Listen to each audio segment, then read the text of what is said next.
we wanted to make sure your vote actually through.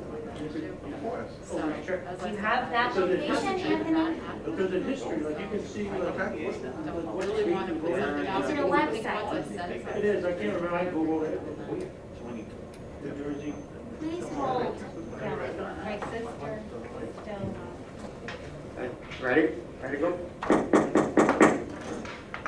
Meeting is being called to order. The time is 7 o'clock. Public portion of meeting begins. The New Jersey Open Public Meeting Law was enacted to ensure the rights of the public to have advance notice of and to attend the meetings of public bodies at which any business affecting their interest is discussed or acted upon. In accordance with the provisions of this act, the Business Administrative Board Secretary has caused notice of this meeting to be published by having the date, time, and place thereof posted on the bulletin board of the municipal building, communicated to the Herald News, the Record, and filed with the clerk of the Borough of Hawthorne. Roll call. Mr. Farr? Mrs. Stoff? Here. Ms. Aronto? Here. Dr. Morrell? Here. Mr. Palouse? Here. Mr. Rasher? Here. Mr. Totaro? Here. Mr. Turco? And Mr. Clavino? Here. Please join me for the flag salute. I pledge allegiance To the flag of the United States of America and to the republic for which it stands, one nation, under God, indivisible, with liberty and justice for all.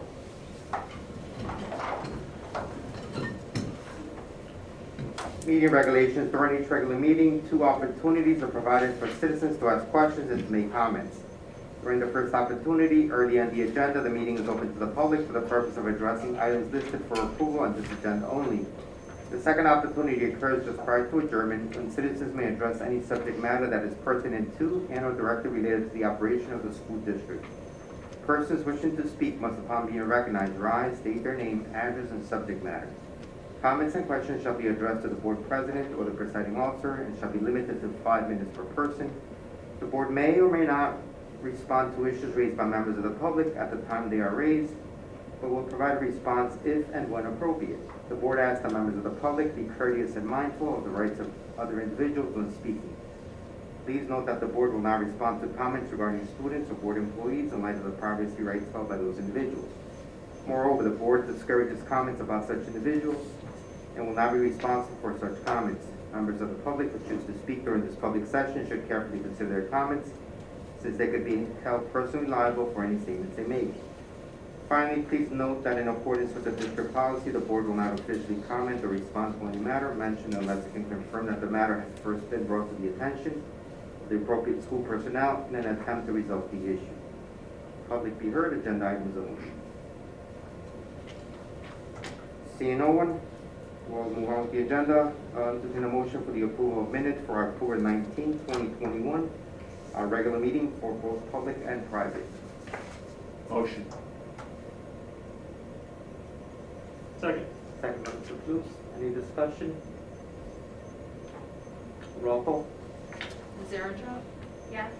Mrs. Stoff? Yes. Dr. Morrell? Yes. Mr. Palouse? Yes. Mr. Rasher? Yes. Mr. Totaro? Yes. Mr. Clavino? Yes. Reports. Angela, can we have your student council report? Thank you. Good evening, everyone. Last month's Beartober bonfire was a huge success. We sold over 350 tickets. Everyone enjoyed the fire, the DJ, the outdoor games, and the food trucks. Thank you to Rollin' in the Dough Pizza, Chicken and Waffles on Wheels, and Johnny Zeppeli for coming out and supporting the high school. Last week, I had the privilege to attend the Veterans Day ceremony at the municipal building along with my fellow exec board members on Veterans Day. We appreciated the invitation and the ceremony was beautiful. We want to thank all of the retired and active service members for all the dedication and sacrifices they made for our country. The annual holiday dance will take place on Thursday, December 9th from 7 to 11 p.m. at Macaluso's. Sign-up started yesterday and will continue through this Thursday, November 18th. Students of all grades can sign up for the dance in Ms. Russo's room during lunch or after school. Total cost for the dance is $85 per person. Only current HHS students will be permitted to attend. One of our newer clubs at HHS, Team Lakota, is hosting an Anywhere 5K. They are holding an actual 5K on November 20th from 9:30 to 12 on the HHS track. For more information on how to sign up or more info about the club, please visit the HHS Team Lakota page on Instagram or Facebook. All fall sports have come to an end at HHS. Football went into the first round of states with an outstanding record of 7-1. Unfortunately, the team couldn't secure a win against Jefferson Township. Although the game didn't end the way we wanted, the Bears should be proud of their remarkable season. With 13 starting seniors moving on, a bunch of starting spots have opened up for the underclassmen to take next year, who have some big shoes to fill. Last Friday, the Mountain Lakes stands were filled with Hawthorne students and parents who came out at 2 o'clock to cheer on our girls soccer team in the state sectional finals. The game remained tied at 1-1 after 2 40-minute halves and 2 10-minute overtimes. It took 9 rounds of penalty kicks to crown a champion between these top teams. Even though the girls didn't win this game, they should be proud of how hard they fought all season to make it this far and end their season with a record of 18-3. Boys soccer continues to improve every year as they qualify for the state tournament as the 8th seed. They didn't come out on top in the always tough 8-9 game, but the boys should be proud of the season they had.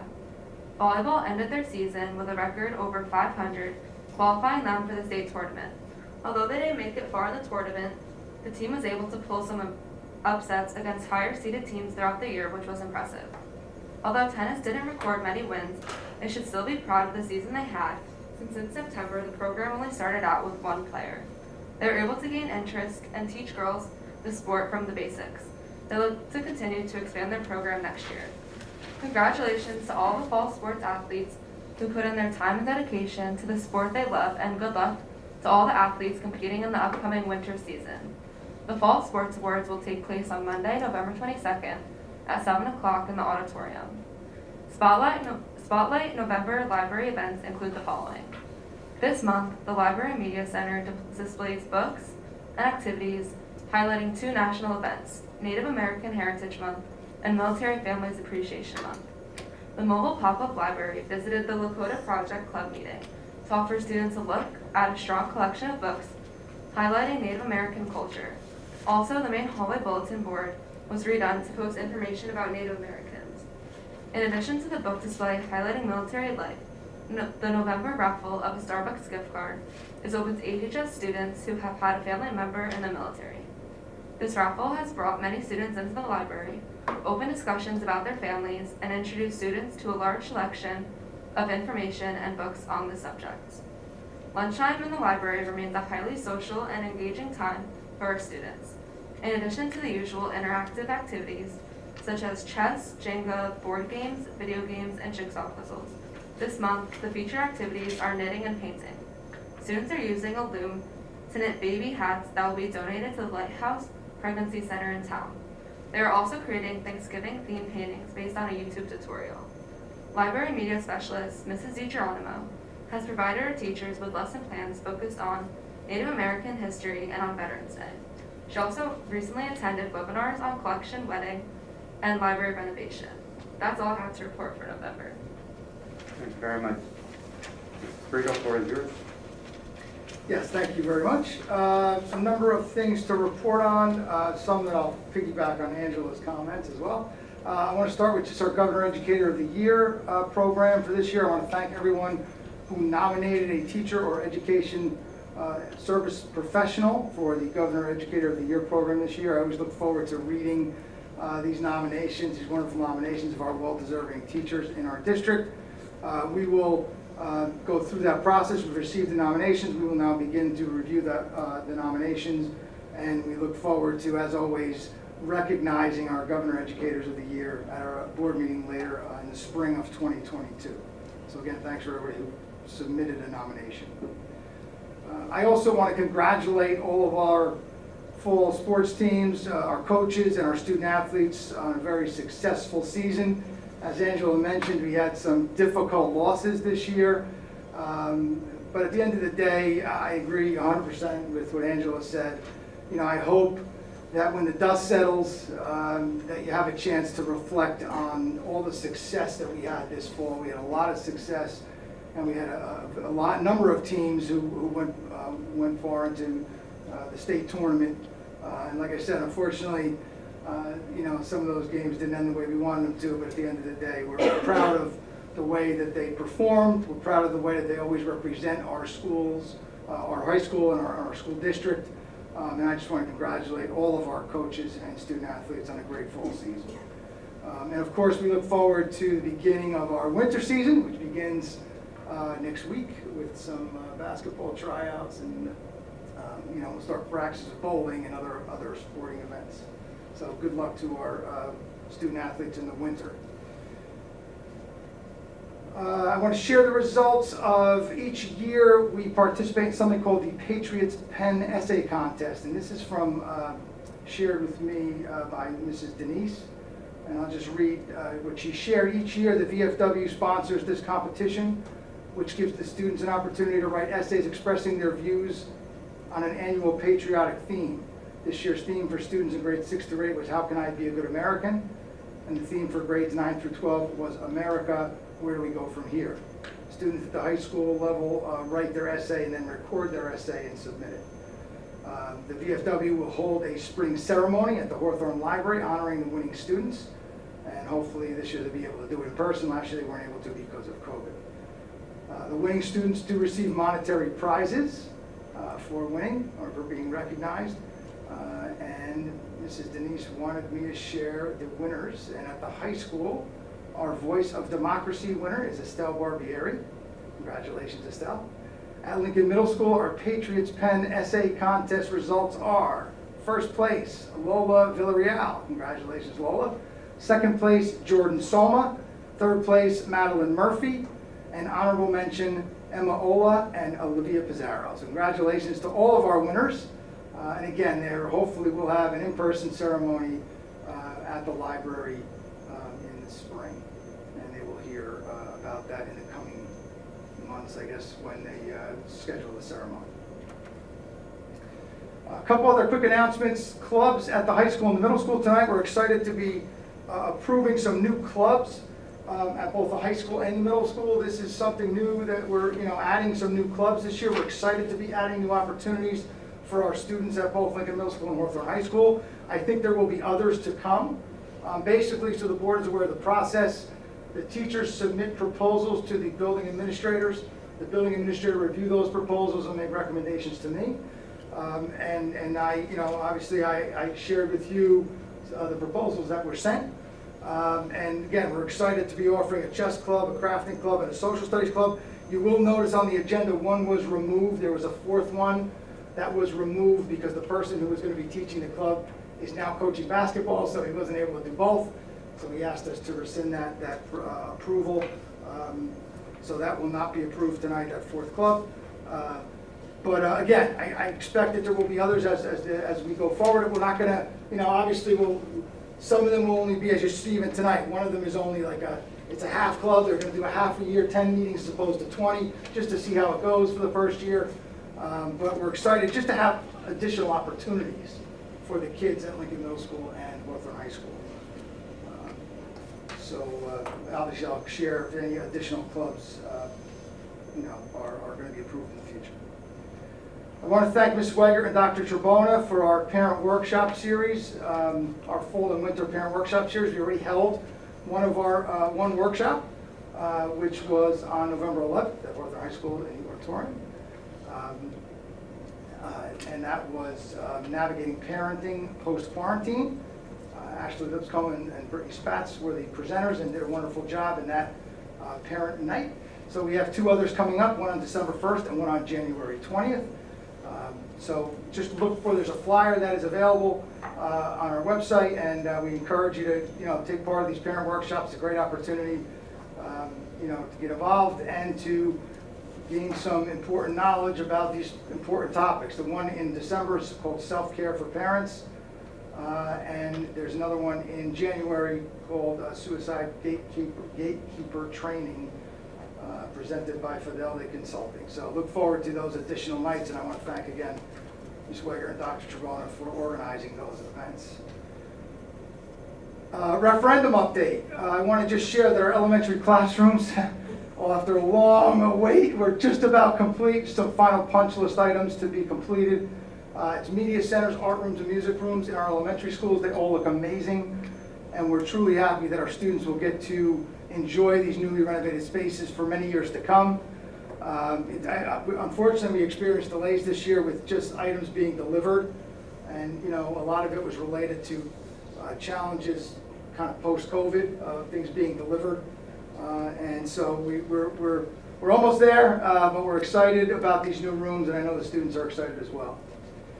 The other projects I'm sure that some of you may have seen is our window project.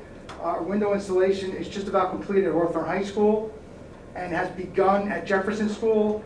And once they're complete, they'll then move on to Lincoln Middle School, eventually Roosevelt School, and Washington School. Again, the ones that have been completed look fantastic. We're really excited about the new windows. It's a nice addition to not only the aesthetic, but in terms of energy savings. We'll definitely realize an energy savings because obviously some of those windows in some of our buildings were original windows to those buildings. So excited about that renovation. The other item that was completed recently was the air conditioning unit was installed at Hawthorne High School on the roof just behind the auditorium. So it is installed. They're just finalizing all the connections, but the unit is there. I have actually watched that process, and I'll just say that crane operator is a genius. I don't know how he does it over telephone, over the electrical wires and the roof and everything else. Amazing, but we're excited about that project as well. And I encourage parents, if you're interested in seeing some of these projects on our website, there is a referendum page and there's a whole page of pictures. I encourage you to visit that page. We try to keep it updated with current pictures. I even have some window pictures up there as well from both the high school and Jefferson School. So I encourage you to visit that site and take a look at what's going on with our referendum projects. Two other quick items. One, the Diversity Alliance Committee. I want to just mention that we held our first meeting of the year last night at Hawthorne High School. The agenda for this meeting included a review of last year's accomplishments, an opportunity for the committee to provide some feedback on what they felt went well and where they think the committee can make improvements going forward. We also talked about our planned activities and meetings for the coming school year. And again, if you're interested, there is a tab on the bottom of our district website. I encourage you to visit that page so you can see the members of the committee as well as our agendas from our past meetings, upcoming dates, and there'll be more information as we move forward on that page as well. So I encourage you to visit our Diversity Alliance Committee website page. And finally, I just want to close by wishing everyone a very happy Thanksgiving. It is definitely one of my favorite holidays. I would say family, food, and football. One of my favorite holidays for sure. But I just hope that everyone has an opportunity to enjoy time with their family, and a chance to reflect on everything that we are all thankful for. So with that, I will say that concludes my report. Thank you. Thank you, Dr. Mrs. Sprague. We're going to have Mr. Bowman. Yes, we're going to have Dr. Trabona now present the second part of our testing report. Me again. So this, by the way, this presentation is already up on our district website for anyone who wants to take a look at it. It is our part 1 and part 2 are both on the district website, so people can reference it even after tonight. It is available. All right, so welcome back. Hi, everybody. As you knew last week, so we had the 2 parts of the testing. We had the first 2, Access and Meetup. Now what we're looking at is Start Strong.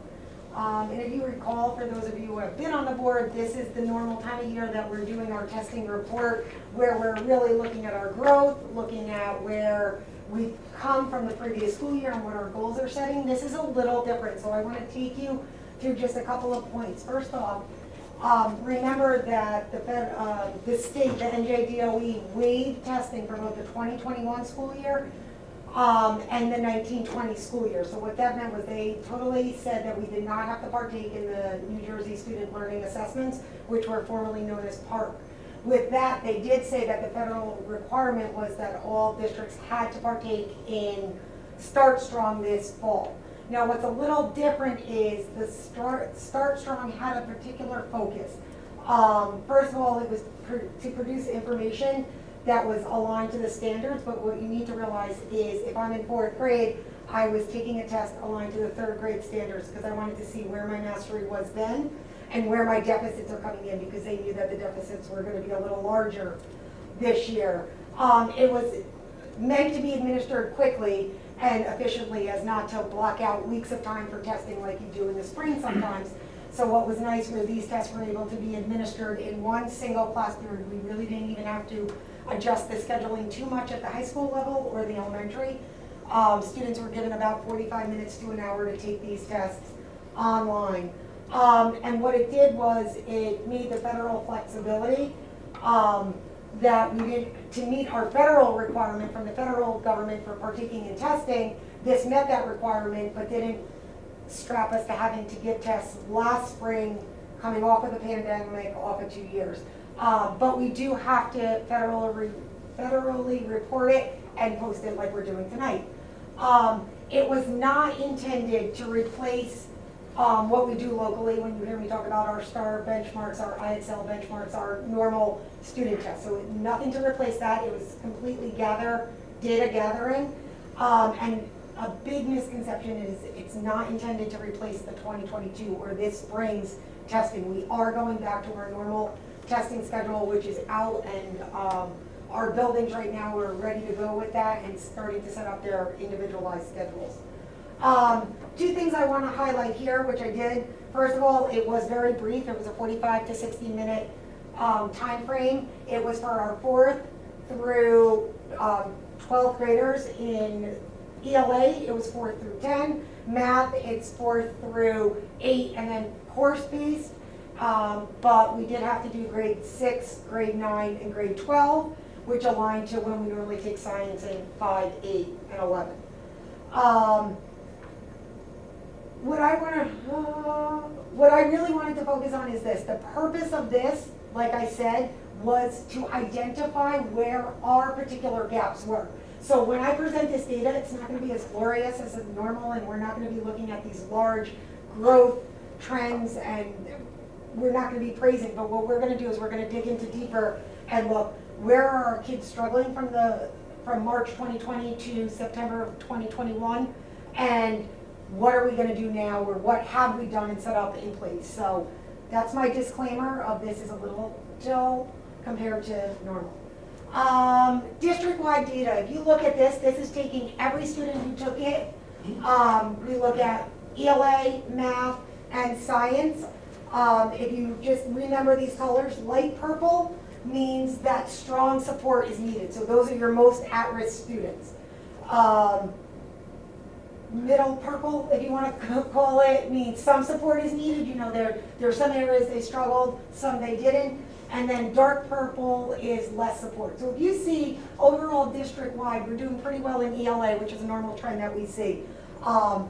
Together, we have almost 75% of our kids either needing some or little support with only a small percentage. Again, this follows our normal trend if you slide over to math, where we have a lot more support needed in math, and this kind of validated us that we know that there's gaps, and we know that those gaps may have grown a little bigger. So we need to focus on that. Science is always that one. We're talking about 3 random grade levels, especially in the elementary schools. Last year, I would say with abridged schedules, science was one of the things that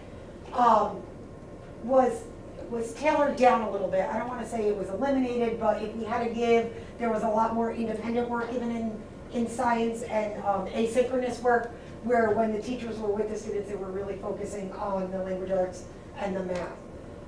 So we know that we have work to do. This wasn't a shock for us. If we go, and I know this is tiny, but you guys have copies of all this. For the public, this is posted on the website so you can make it a little bigger. You can see our trends are the same. So we're looking that we're pretty evenly broken across the mark when you look by grade level in ELA. A trend that still blows my mind, has been since I've been here and I'm in year 4, is that 7th and 8th grade ELA is our strongest set. This has always been the trend. That is where our kids are really kind of, I don't know if it's just clicking at that point, the reading and the writing coming together, but we've steadily seen increase there. Another trend that's been the same since I've been here is that Algebra 1 needing the most support. So Again, I think there's multiple factors that go here. If you're talking about your 8th graders that are taking it, they're taking it as an advanced level. So if you think about the way they ended their 7th, 8th grade math was during the first part of the pandemic, and then came into another accelerated course during that hybrid schedule. And then our 9th graders who were taking algebra took it last year as they transitioned to a new building in a brand new hybrid world. So it does not surprise me that that's where we see our greatest need of support. But we are working with that, and we're going to get through it. And again, science is, it's the same. It's about split our highest support to our middle support kids versus those that have really mastered it. One of the things that we always look at is we look at our report by schools. So if you look at this, Jefferson has the highest percent of needing the least support, where Washington, on the flip side, has the opposite of that in certain areas. What we really do need to note here is, if you notice in the math, Washington and Roosevelt have a much similar pattern. Both of those schools house some of our special ed population, where Jefferson does not. And not to say that those programmings directly impact it, but what you do have to realize is that when we have our resource level, our LLD, our BD programs, there could be that impact in our data and our results. So we'll look at it when we separate it out. Additionally, just pure numbers. So you have to look, as much as we balance across grade spans, but not within the special ed program. So that is a factor where data can be skewed, or without that explanation, it looks like one school is so much better when this is the entire school population on all levels and spectrums. So I just think it's a little important to note there on that one. Again, sorry for the tininess. I wanted to do quick slides this time. But if you look at this, and this also, like anything, data can be seen or portrayed in any way. This breaks it down by ethnicity for ELA, for math, for science. What you need to realize is, if we take science and the American Indian or Alaska Native, we have no data, because that means none of the students who identify as that ethnicity were in grades 6, 9, or 12. So it's not that we don't have data on them, they were just not in a tested area. Additionally, what you need to know is that some of the times when we're looking at these populations, or we're looking at these breakdown, we could be talking about 7 to 10 students. So when you look at something and you say 0% need minimal support or middle range support, we're talking that we had 4 that did really well and 5 that did poorly. So again, this isn't the best portray of our numbers when you're putting them into percentage, because sometimes our base group is so small that you wouldn't categorize or generalize a statement about ethnicity and success per se. But the data is there for you, and if we needed to dig deeper, we can dig deeper, and that is what our schools and teachers are doing.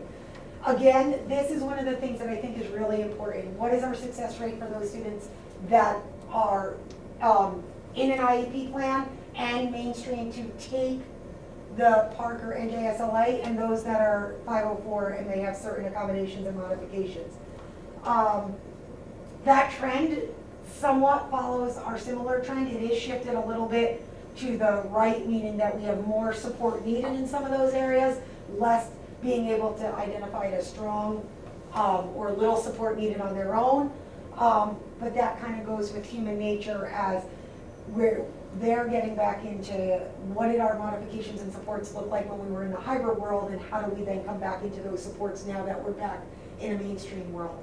And I think it's really important to note that when we administered this test, the middle school and the high school wanted to get ready and do it right away. They did it the week of September 13th to 15th for the high school, and I think the middle school was about a week and a half later. So we're talking about some adjustment issues here, that these kids hadn't been in school and hadn't been endured in the grit of sitting and taking a test in a while, and that could play a factor.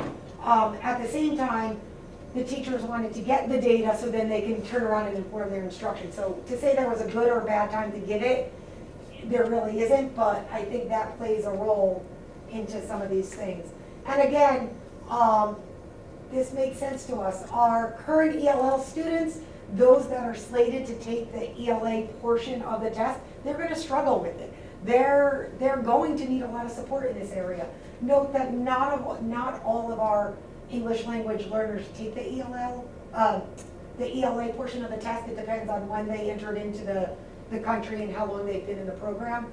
But those that do take it do need support. And what's nice to see is that our former ELL students are doing better. So they're able to hold their own on some of them.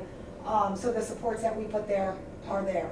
Again, math is our issue in this district. We're working at it. We're starting to chip away at it. And hopefully by next year this time we'll be able to look at where our gains have been and where our successes are going.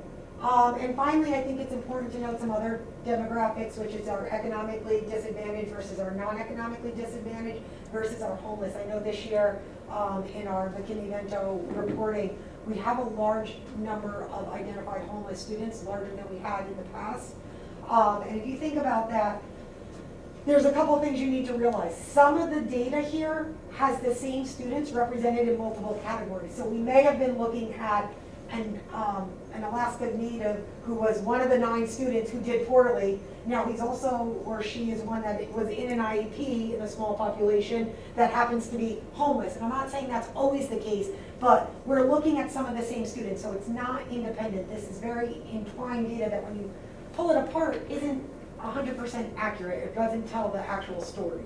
Or needs to have that context behind it. When you just look at this, it either looks good, bad, or indifferent.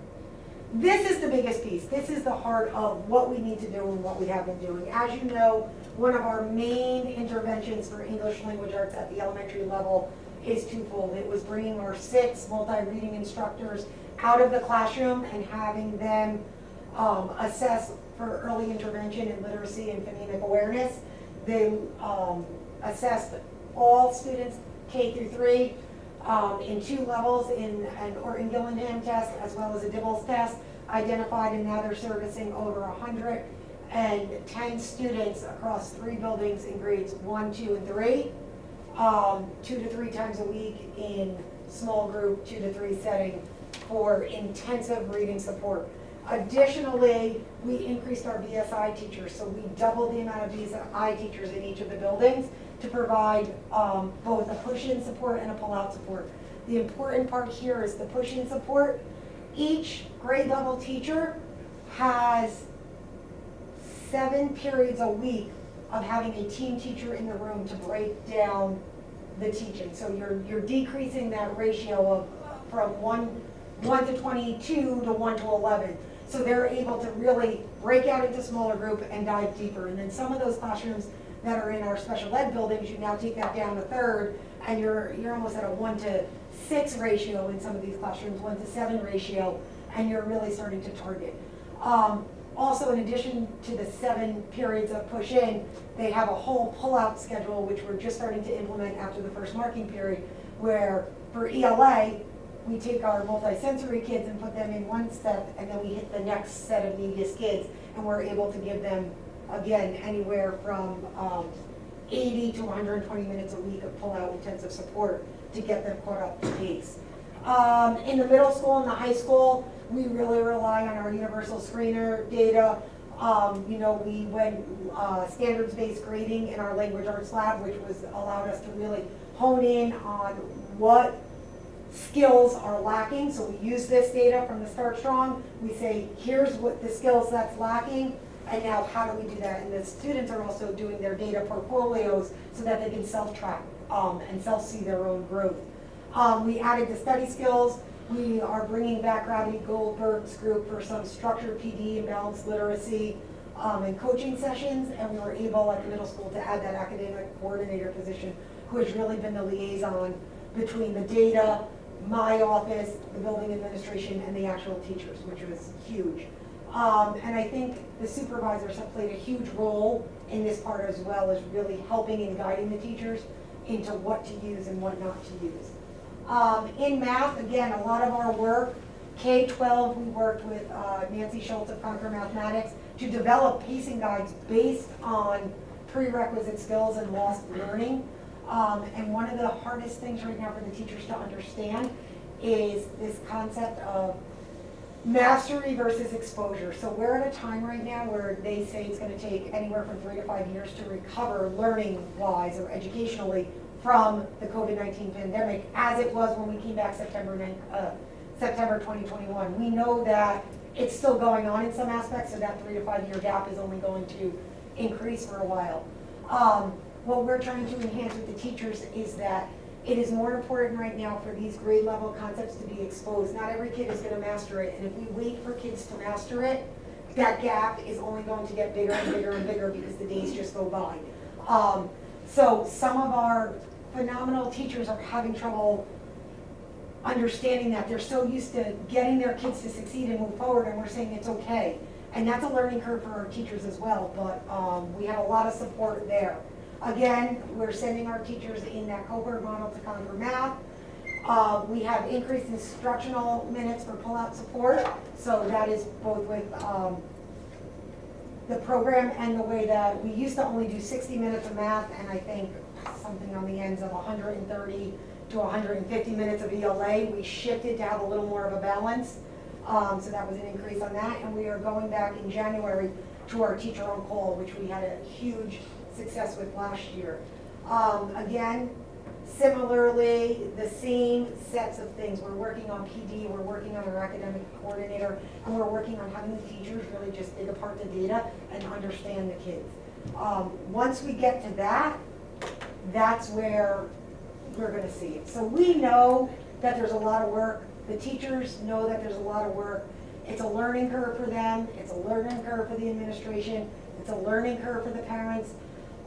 Conferences were different this year because the parents come in and say, okay, so how far behind are they? And the teachers, I'm instructing the teachers that that's not what we're looking at. We're looking at where they are when they walk in with us in 4th grade or 3rd grade, and now where they are 10 weeks later. So I think everybody is learning to take that deep breath, and we're going to get through it, but it's just a matter of chipping away at it. And I think this might have been one of the fastest presentations I've ever done. So.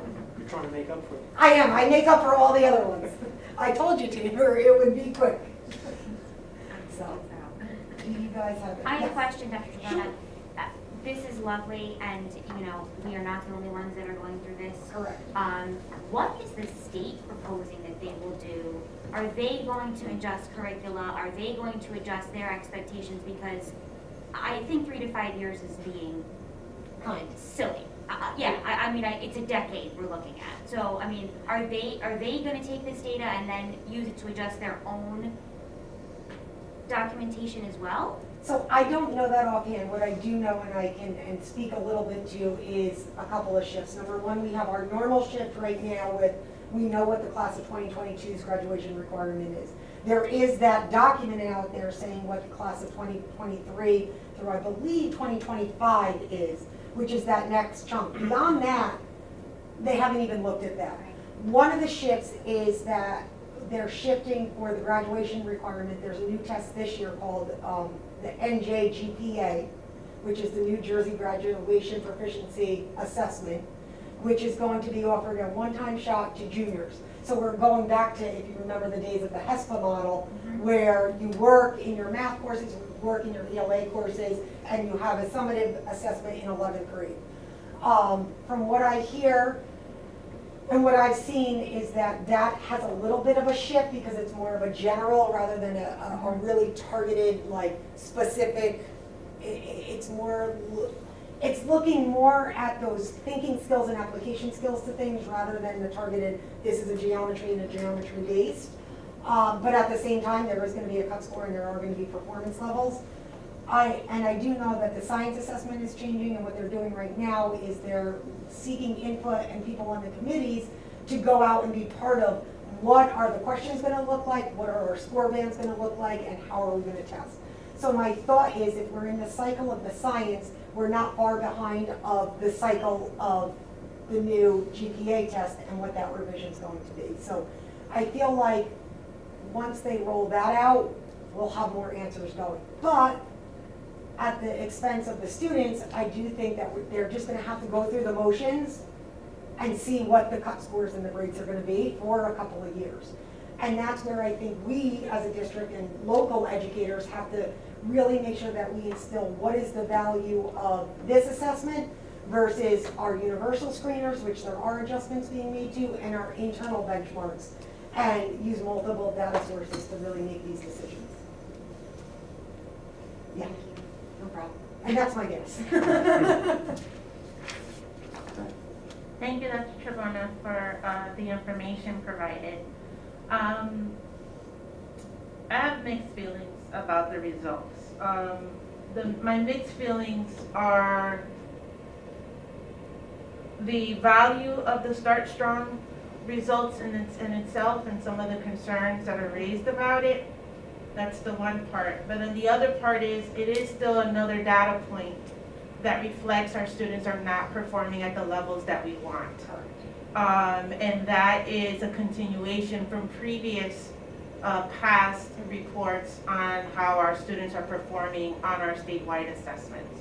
And so that's the part that is still concerning to me, especially in the areas of math and science. So I have a couple of questions. I'm going to email them to Mrs. Burrito because I generally don't expect you to have the answers here on the spot.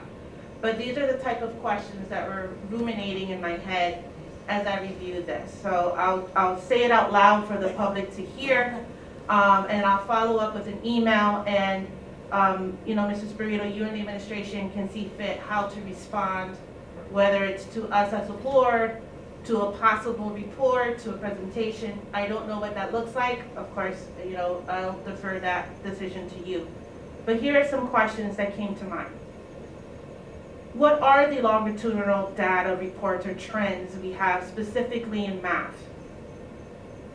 What are the evaluations of these interventions to show that they're actually effective? How are a lot of funds, PD, and time is being spent on a variety of interventions?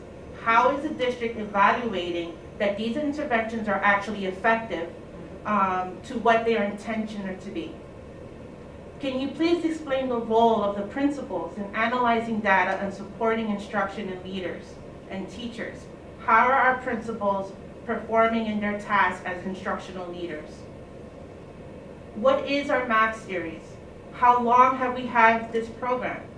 Describe the analysis of data to demonstrate effectiveness of this series. I think for as long as I can remember as a parent, math was always an area of concern for our district. And yet somehow, perhaps, maybe this is the question I'm asking for the longitudinal part of it, knowing the history, the different items that had to be addressed, I will publicly commend you, Mrs. Burrito, and your previous successor, that the first thing you had to address was curriculum. Curriculum had been revised. That was an area that the district failed in CUSAC. I think that may have been perhaps even your first year as superintendent, perhaps, or the second, I don't recall. But I know the district failed specifically on curriculum in the area of instruction and program. That has been fixed and that's been addressed. So now we go from curriculum, and now we get into instruction and our textbooks and our series. And so I recognize that those are other areas you fixed. So I'm beginning to see this now as perhaps a 6th, 7th, and 8th year project. Where is the gains that we should hope to be seeing at this point with the different interventions, the curriculum, and the instruction? I feel, and no disrespect, there needs to be a fire under some people, or all of us, I don't know. But it is concerning, the results of our students consistently, especially in the area of math, especially when you look at our achievement gaps between our different subgroups of students, whether it's Start Strong or any other report. So these are the type of questions I'm wondering. How are we as a district evaluating the interventions and programs that we currently have in place to actually demonstrate that they're being effective, because they're being implemented with the thought that they're going to improve math or reading. So how are we evaluating that to ensure that those are effective? So that's my overall thought, because it is concerning to me that whenever we have these presentations, it's, it doesn't make me feel good. I don't know how other way to put it, especially when you look at some of our subgroups and you have easily 70 to 80% of students not meeting the mark. That is concerning. Thank you. Anybody else? No, No, I don't think there was anybody else. No, I'll just add, Dr. Mel, listen, I agree with you. I'm not gonna sit here and say that I'm proud of those numbers. I mean, at the end of the day, Dr. Chabon and I would agree that, obviously, we'll absolutely, please send me those questions, and we'll definitely get back to you. But, you know, I say it all the time, we need to do better.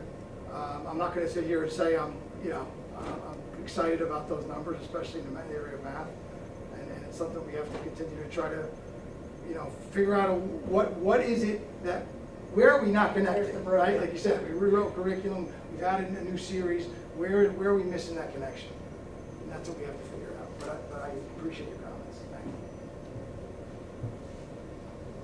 Dr. Cabana, thank you very much. Thank you. Appreciate it.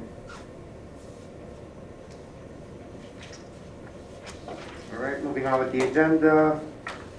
Action items, curriculum instruction, Ms. Scott, please. Thank you, Mr. President. Pursuant to the recommendation of the superintendent of schools, the Committee on Curriculum Instruction recommend the following resolutions. CI1 on page 3, CI2 through CI11 on page 4, CI12 through CI14 on page 5. On behalf of the committee, I so move. Second. Second by Mr. Palooza. Any discussion? Roll call? Zarentrout, Yes? Mrs. Goff, Yes. Dr. Burrell, Yes. Mr. Palooz, Yes. Mr. Reicher, Yes. Mr. Totaro, Yes. Mr. Clevino. Yes. Personnel, Ms. Scott again, please. Thank you. The following resolutions are pursuant to the recommendation of the superintendent of schools. P15 on page 5, P16 through P30 on page 6, P31 through P44 on page 7, P45 through P50 on page 8, and P63 through P66 on page 14 of the addendum. On behalf of the committee, I so move. Sorry. Second by Mrs. Totaro. Discussion? Yes, Mr. President. Dr. Morel? I have a question about P42 and P43. Does this mean that Roosevelt has 1.5 secretaries? Was it 2 secretaries, 1 secretary? I'm just trying to It's 1.5. understand better. Okay. It's been 1.5, kind of on and off for a few years. We had it, we didn't have it, now we're back to it, but yes, it's 1.5. Okay, so naturally the office historically has 1.5, but was functioning with 1 secretary, and now it's back to 1.5? Well, this year they had 1.5 so Okay. far. Then we made some, obviously, as you see, some Some changes, transfers right. of people. So we're just replacing, we're continuing to have that 1.5, just because of the sheer size of that building. Gotcha. It's based on numbers. Okay, I wasn't sure if we were adding a half secretary, so that was always a 1.5. Yeah, like I said, over the last couple of years, it's kind of gone back and forth, but this year, it's been 1.5 for this year since September 1. Okay, thank you. You're welcome. No more questions. Anybody else? Roll call? Mrs. Goff, Yes. Dr. Burrell, Yes. Mr. Palooz, Yes. Mr. Reicher, Yes. Mr. Totaro, Yes. Ms. Zarentrout, Yes. Mr. Clevino. Yes. Mr. Palooza, filling in for Mr. Turco, Finance Administration, please. Thank you, Mr. President. Some donations, in an effort to support Cresskill Public Schools in their time of need, Hawthorne High School has donated, Hawthorne High School has donated 52 classroom desks, 110 chairs, and 19 folding tables to Cresskill Public Schools. Also, acceptance of a donation of a wheelchair valued at approximately $200 from Arthur and Laura Azaka to Lincoln Middle School. Pursuant to the recommendation of the superintendent of the school, the Committee on Finance and Administration recommends the following resolutions. In the middle of page 9, F51 through F54. And on the top of page 10, F55 through A58. On behalf of the committee, I so move. Second. Second by Dr. Morale, any discussion? Roll call? Dr. Morel? Yes. Mr. Kalous? Yes. Mr. Rayshard? Yes. Mr. Totaro? Yes. Ms. Aarontrout? Yes. Mrs. Goff? Yes. Mr. Clevino? Yes. Claims, Ms. Goff. In accordance with NJAC 6A:23-2:11B C3 and C4, it is recommended the board approve the bill list for the month of November 2021. I so move. Second. Second by Ms. Ernstfeld. Any questions, discussion? Roll call? Mr. Kalous? Yes. Mr. Rayshard? Yes. Mr. Totaro? Yes. Ms. Aarontrout? Yes. Mrs. Goff? Yes. Dr. Morel? Yes. Mr. Clevino? Yes. Mr. Totaro, Buildings and Grounds, please. Sure, thank you, Mr. President. Pursuant to the recommendation of Superintendent of Schools, Committee on Buildings and Grounds recommends the following resolution. BG 60 through BG 61 on page 11. On behalf of the committee, I so move. Second. Second by Dr. Morale, discussion? Roll call? Mr. Rayshard? Yes. Mr. Totaro? Yes. Ms. Aarontrout? Yes. Mrs. Goff? Yes. Dr. Morel? Yes. Mr. Kalous? Yes. Mr. Clevino? Yes. Mr. Totaro, policy, please. Sure. Pursuant to the recommendation of Superintendent of Schools, the Committee on Policy recommends the following resolution. PO 62 on page 11, as well as PO 67 on page 14. On behalf of the committee, I so move. Second. Second by Ms. Goff, discussion? Roll call? Mr. Totaro? Yes. Ms. Aarontrout? Yes. Mrs. Goff? Yes. Dr. Morel? Yes. Mr. Kalous? Yes. Mr. Rayshard? Yes. Mr. Clevino? Yes.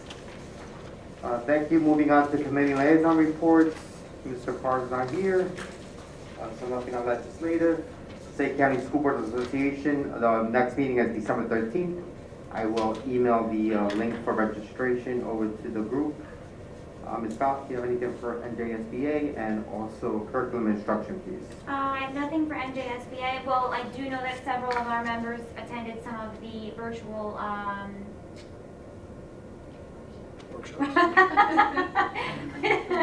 my brain is just applesauce. The virtual workshops, and said that they were awesome. I did not get to attend any myself. For CNI, the committee did meet last Tuesday, November 9th. We reviewed the presentation that Dr. Jabrona just gave. We also reviewed the PD that was offered on November 2nd. Lots of amazing options for people. Dr. Jabrona also shared some curricular updates. I apologize, I left my notes at home. My computer was not linking up with the Wi-Fi, but I believe we are redoing science and social studies this year. For science particularly, we're looking at more module-based, because they also have to reconsider the textbooks. Mr. Sprito also shared with us the new clubs that were proposed at the time. There was only one. It was the Music Academy, in which someone from the high school is actually going to go down to the middle school. If I'm not So mistaken. Mr. Williams is going to run that club, but he's going to have some of our high school students instructing some of our middle school students under his supervision, of course. But he's excited about that. Hopefully, build some interest from the middle school students to participate in our high school band and music program. It sounds amazing and an opportunity that I was hopeful for, as I shared a few meetings ago, that I have a friend who was going to send her son to PCTI, but he is staying purely because he's in the band and he's in 8th grade. So he's had the opportunity to get to know band members and make friends, and that's really keeping him here. So I love those opportunities where we get to see our middle schoolers and our high schoolers interacting. And that is all, Mr. President. Thank you, Ms. Goff. Mr. Toulouse, have CPAC, PTOs, and Finance Administration, please, if you have a report. I'll do it all together? Yeah. Okay, No, thank you, Mr. President. Thank you. I'll start with the PTOs. Just a few things to mention. Holiday season's upon us. Both Lincoln School and Washington School are linked to smile.amazon. So if you do any holiday shopping, you can actually pick either one of those schools and a small donation could go to those schools. So keep that in mind. There's a Lincoln School also is doing a give back, which is the entire month of November at Bill's Midway Arcade, and it's Monday through Thursday, 5 to 10 p.m. It's a minimum of 1 hour, but for every player, they'll donate back $5 to Lincoln Middle School PTO. And then just rounding it off here with CPAC, they posted a flyer, and I believe the link you can find on their on the Hawthorne, New Jersey CPAC Facebook page for Employment First in New Jersey. It's an interagency collaboration, so if you have an opportunity and you want to check it out, go to their Facebook page. And then I have to always follow end my night with the CPAC pull tabs. It's an ongoing thing that I always mention, so please save your pull tabs and bring them in. We're trying to get back to another milestone that we were able to reach last year, and hopefully we can continue to bring those in. That concludes my report for PTOs at CPAC and HEF, and then we'll move on to Finance Committee. We did meet on November 9th, and just a couple things. The audit for the 2020 and the 2021 audit has been complete. The district is in good financial health, and we should be having a formal presentation within the next few weeks. In January? Okay, great, thank you. And then number 2 here is regarding a third bus route that we needed for PCTI. It's an ongoing issue, not only here in Hawthorne, but really nationwide. It's hard to get bus drivers. So we have 3 routes. 2 of them have been taken care of. A third route was in question. And at this point, we do not have a long-term solution, but we do have a temporary solution that we've been utilizing one of our extra buses and rotating in staff that has the CDL and can drive. This is, again, it's not an ideal situation, but it is a temporary solution for now. We're looking for a more permanent solution, and I believe that Northern Regional is going out for bid again on November 23rd, and hopefully somebody will bid that route for us. And then lastly, I passed out the calendar that Cheryl Ambrose was kind enough to share with us. It is the preliminary budget process that she'll start building the budget for the 2022-2023 school year. Thank you. That concludes my report. Thank you, Mr. Blues. Mr. Totaro, Buildings and Grounds, Council Liaison and Policy, please. Thank you, Mr. President. One other thing, Mr. Blues, I do want to just throw out there for PTO Jefferson School, Friday, turkey trot, raising money for the playground, so please support Jefferson School. I missed that, I apologize, thank you. Looking out, I said I was looking out for you. Gotta look out. All right, so updates on B&G on November 9th, 2021. The Building Grounds Committee met to discuss the following items. At Washington School, the exterior of the building required to be waterproof. The work was successfully completed, including the installation of pumps to ensure the excess water runoff was removed. As Mr. Sprito had touched upon with the referendum update, throughout the district, many of the projects performed over the last few months have received TCO in each school. We are addressing the punch list created by our construction manager and are looking forward to obtain the final completion as soon as possible. Also, as mentioned, the AC unit above the high school auditorium has been installed, and now the contractor will begin tying mechanical piping and perform the electrical connections. And lastly, regarding B&G, at the high school, there were bleacher repairs, which I previously reported, various repairs and maintenance required, which has been scheduled for the beginning of December. On to Council Liaison Report. As per my review of the council meeting from November 3rd, the following was shared by Mayor Goldberg in his administrative report. The mayor wanted to thank everyone for voting on Election Day and congratulate all who won, as well as those who participated, whether they won or not. Additionally, he went on to congratulate Mayor-elect John Lane and team on a clean campaign, looking forward to them leading Hawthorne starting the new year. Other than that, that concludes this report. And then lastly, on policy, pursuant to my review of the most recent Strauss estimate update, in conjunction with the board attorney, in conjunction with the board attorney making some changes, the following policy alerts have been noted and mandated. Policy 1648.14, safety plan for healthcare settings in school buildings for COVID-19, is a required policy for all New Jersey school districts as it applies to healthcare settings in schools, specifically a school nurse's office. This policy was reviewed by the administration in consultation with our board attorney. Prior to tonight's approval, changes were made to this policy that align with the current procedures in Hawthorne Public Schools, yet still meet the requirements within the policy. And that concludes my report. Thank you. Thank you, Mr. Totaro. Moving on with the agenda, public be heard. Guess that's me.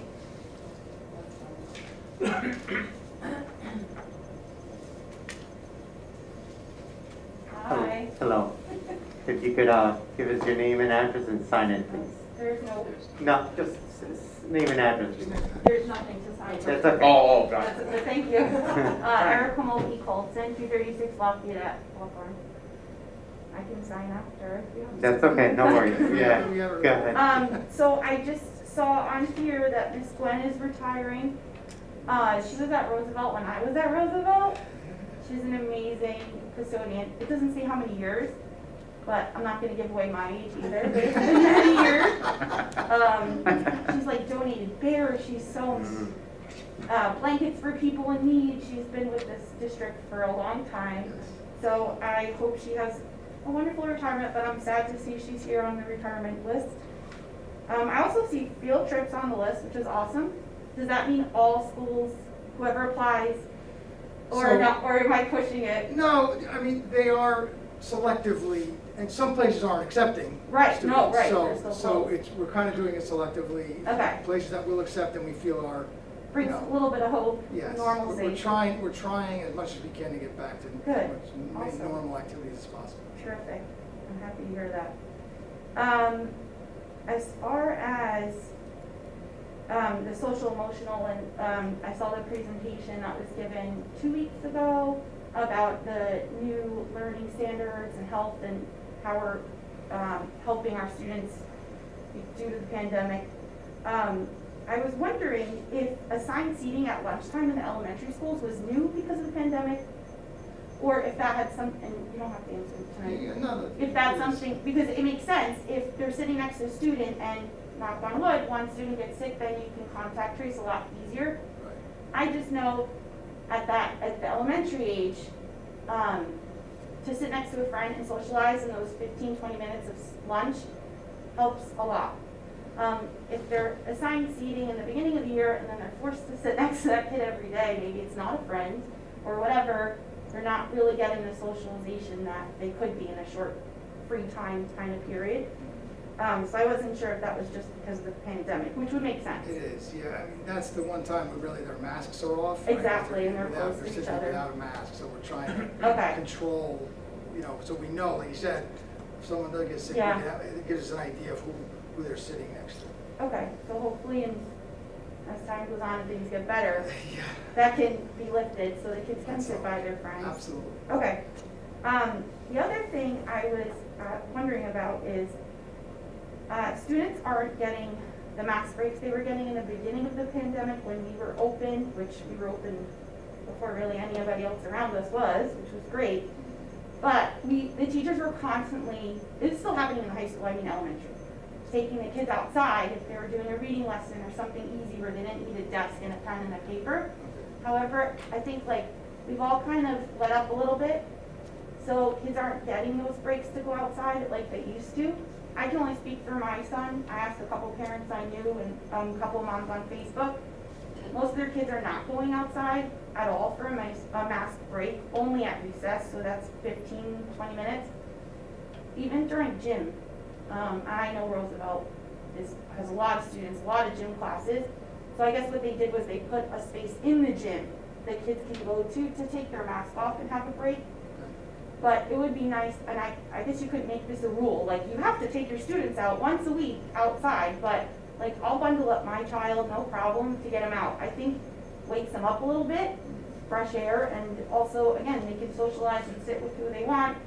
preferential seating, like, it just helps.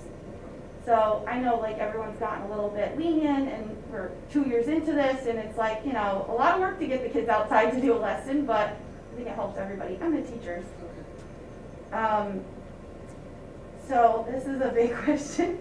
At the high school level, the grading system has changed this year, since September of this year, as far as I know.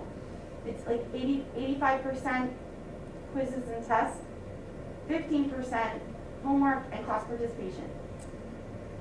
I was a terrible test taker in high school. I still am not a very good test taker. So I was really great at getting all my homework done and always participating in class. And that's kind of what got me by. My son's very similar to that. He bombs on tests and he does great with homework and class participation. So I was concerned because if you bomb a test and it's 85% of your grade, that's it, you're done.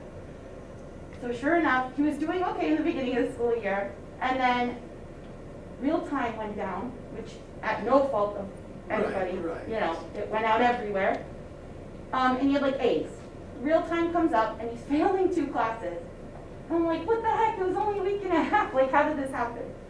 And then report cards come out Friday, right? So there wasn't enough time for him to fix it, basically, is what happened. The problem is also we got rid of progress reports. So I had no idea that he was bombing in those 2 weeks or week, whatever, short amount of time. Maybe it's a teacher posted all those grades during that time. I don't know. So I'm like, what am I gonna do? You're failing 2 classes, right? So then I get his report card on Friday, the actual report card, not like just me logging onto his grade book. He's got like B's. So what happened? From real time coming up, I didn't get a progress report to tell me he's not doing well, and report cards coming out. Every 0, maybe I shouldn't say this on a board meeting for all the kids here. Every 0 a student gets now is turned into a 50 because of the pandemic. Maybe I'm saying it wrong, but that's what happened. His 0s turned into 50s, so he went from failing to a B. So here's what I would suggest. Okay. First of all, I think the first thing you should do is speak to the teachers. I don't know if you have done that. You have. Okay. So let me just say this to you. In terms of the grading policy, to be honest with you, I don't want to give you the wrong information in terms of the grading Of course. policy.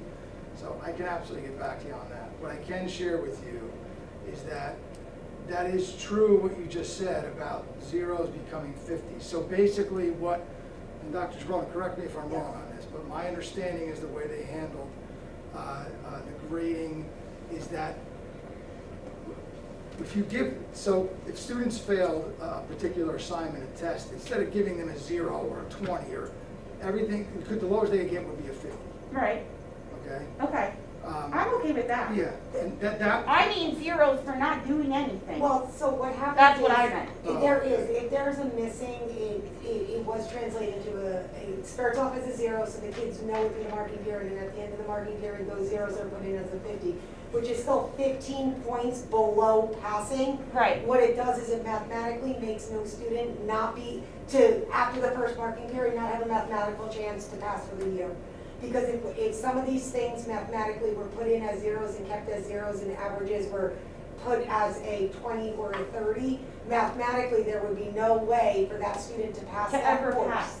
Okay. So that, it was a safety net. It's Right. still showing failure, but it's trying to show failure by giving somebody a chance and not marking them out of the gate in November of 2021. Which makes Now, sense. what, like Mr. Spirito said, the best thing to do is to meet with the teacher or one of the administrators, and what they can do is mathematically sit down with you. Ms. Pasquale would be great at this, to take the grade book for the course that he went, say, from failing to a B, and show you exactly where those changes came. It could be that the teacher accepted some late work, my guess, mathematically, and again, not knowing what the assignments were, but my Right. guess mathematically was there was more than just the 0s to 50s to go from a failing to a passing. And I think to get somebody to break it out for you to see what those changes were from when they closed the grade book to when the report card actually was issued, might have a little light, whether some of these teachers accepted late work, whether some of these teachers, what they do is they hold some bonus assignments back, in a sense to motivate kids to say, okay, now you look like you're getting a 70, but I'm holding the good one back, that's gonna bump you because I want you to try a little. That's kind of exactly what happened. I did talk to the Okay, teacher. great. But my problem, I guess, with this is, again, you're 85% of the student's grade in each subject for each marking period is tests and quizzes. So 15% is homework and participation. So again, if you're a bad test taker, if you have an IEP, you have modifications for test taking, but if you flunk those tests, you're kind of stuck. And what seems to be happening is the high school teachers are giving assignments and calling them projects and quizzes to help the students, because they don't want to see them fail, just like we don't want to see them fail. So now the students are getting extra work so that they can be counted as quizzes, open book quizzes, or projects that weigh more. So we're giving them more work and scoring them and giving more weight to tests. It just, and then no progress reports. So like, Well, let me just, you say there's no progress reports. What they stopped doing was sending a piece of paper or a document. So you can there's nothing in real time I either, so understand. maybe I misunderstood. No, This is no. just what I saw. No. What I'm saying is that the portal is always there for parents to view, and they sent, I can tell you I'm a high school parent, right? So they encourage Right. parents to go on. Oh, I'm and on check- it every day. Right, so That's why when it was that's down, right it was now. like, no. Now, what I will say is this marking period was a little bit of an anomaly with real time being down, and, you know, Right, of it course. really threw a wrench And in it things a little bit because it was And right again, no around, fault of ours, it was yours, right around the end of the marking period when this Yep. happened, so it really messed us up, and it was down for a week, you know, I approximately. think longer even, yeah. So, you know, this marking period was a little bit of a mess in the sense that we were struggling with the issue of real time. But you're correct in that they stopped sending an actual like progress report, but encouraged parents, hey, go on the portal, check your child's grade on a regular basis. Right. And I'm glad to hear that you're going on regularly. I do the same with my kids. But again, I think this marking period with the way it all shook out at the end of the marking period was a little. Correct me if I'm wrong, but in the past, if a student was failing or close to failing, that the teacher would have to send a progress report of some kind, whether it's on real time or in paper, giving the parents a heads up. Well, let me say this to you. They should have been communicating. If your child was failing, someone should have communicated with you, and I will address that with the administration at the high school. Forget about, regardless of progress report or not, Right. someone should have absolutely 100% communicated that to you as a parent. Okay. Yes. So the 8515 started this school year? So I'm sorry. No, I there's a little bit of a difference. So it previously was 8515 a couple of years ago. Mm-hmm. And what it is you bucket things into two. And yes, traditionally you think of the assessments as tests and quizzes, but it's kind of any type of work that a student is producing. So it does include labs, projects, writing, stuff that isn't formal. And we bucket that as 85%, but it's not just traditional Right. tests and quizzes. And then your No, 15%, projects, yes, no, I know. with that. We had shifted for a couple of years pre-pandemic to putting that quarterly, which was that one large 15% waiting to be a fifth marking period. And through the voice of teachers and students, we found that that was more kind of one assessment that was bringing down their grades. So this year, we went back to what was formally our Okay. 85%. I guess I didn't have a high 15%. schooler then. Yes, so this is more, this is what it used to be. Okay. Now, I believe in the middle school, it's similar, it's just more on a 70-30 or an 80-20 buckets. I think it's, So yeah. what we're doing is we're starting to shift to that 85-15 to get them ready for college, when it sometimes is just 2 set grades. So what I will say is that I think if it's one of the major subject areas, I'd reach out to the supervisor, and they can have a greater discussion with you as to what these assignments are gonna look like, or even to the teacher to say, like, what are our major milestones for the next Okay. marking period, so that you can, as a parent, say, okay, I know that I'm gonna have 3 large traditional assessments and 2 project type assessments to track. Okay. I understand. I just feel, again, that the weight of it feels heavy, whether it is a project or a group activity or whatever, because those kids who, again, don't do well, but are great in class and participate and are paying attention, taking notes and on it, and doing their homework every night, to me, it's just 70-30 sounds better. Okay, thank you for clarifying. There was one more thing I wanted to ask, sorry. I would like to just make a comment, that I'm also a first-time high school parent this year, so I'm learning all these things as well. But I also was a little surprised at the lack of a progress report. I did share that with Mr. Sprito, and I, as a teacher, I think it's equally important to look at a progress report from a teacher perspective. So to accumulate the grades from the teacher side of it is equally important. So I know I would like to see that shifted or rethought for next year as well. It's just, I'm on the portal all the time too. But there is something different about just having grades in there, and some grades weren't even up at on that date. They were just missing. There's just a difference between a progress report where you've actually calculated and thought it through, and grades in a grade book. Agreed. And comments, honestly. You also get comments in that progress report from the teachers, whether it says a pleasure to have in class or doesn't pay attention, doesn't do homework. You just have an idea of where you are. And I think coming off the pandemic and the kids being home, for my kids were virtual most of the time. That was my choice, but they were. I want them to participate and be excited in class. However, at the top of the parent portal, it says 15% participation in homework. So he's like, why would I do my homework? You know, it's not giving them the motivation, maybe, that they need. And then when the zeros turn into 50s, it kind of just put the nail in the coffin, like, I'll be fine. Ace the test, 50s, good. You know, so I don't know. I just want everyone to be more motivated. Okay, so my last question was actually about the presentation game, sorry. No, please. So I don't know actually. For the ELA block of time that we used to have, it was like 160 minutes?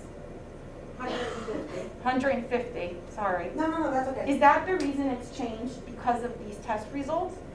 Well, a little bit of that is we saw that there was a lack of focus. So our instructional minutes were skewed in one direction, where we had a block of time of 150 minutes slated as English language arts. Right. And we had 60 minutes, I believe, that was just math. Right.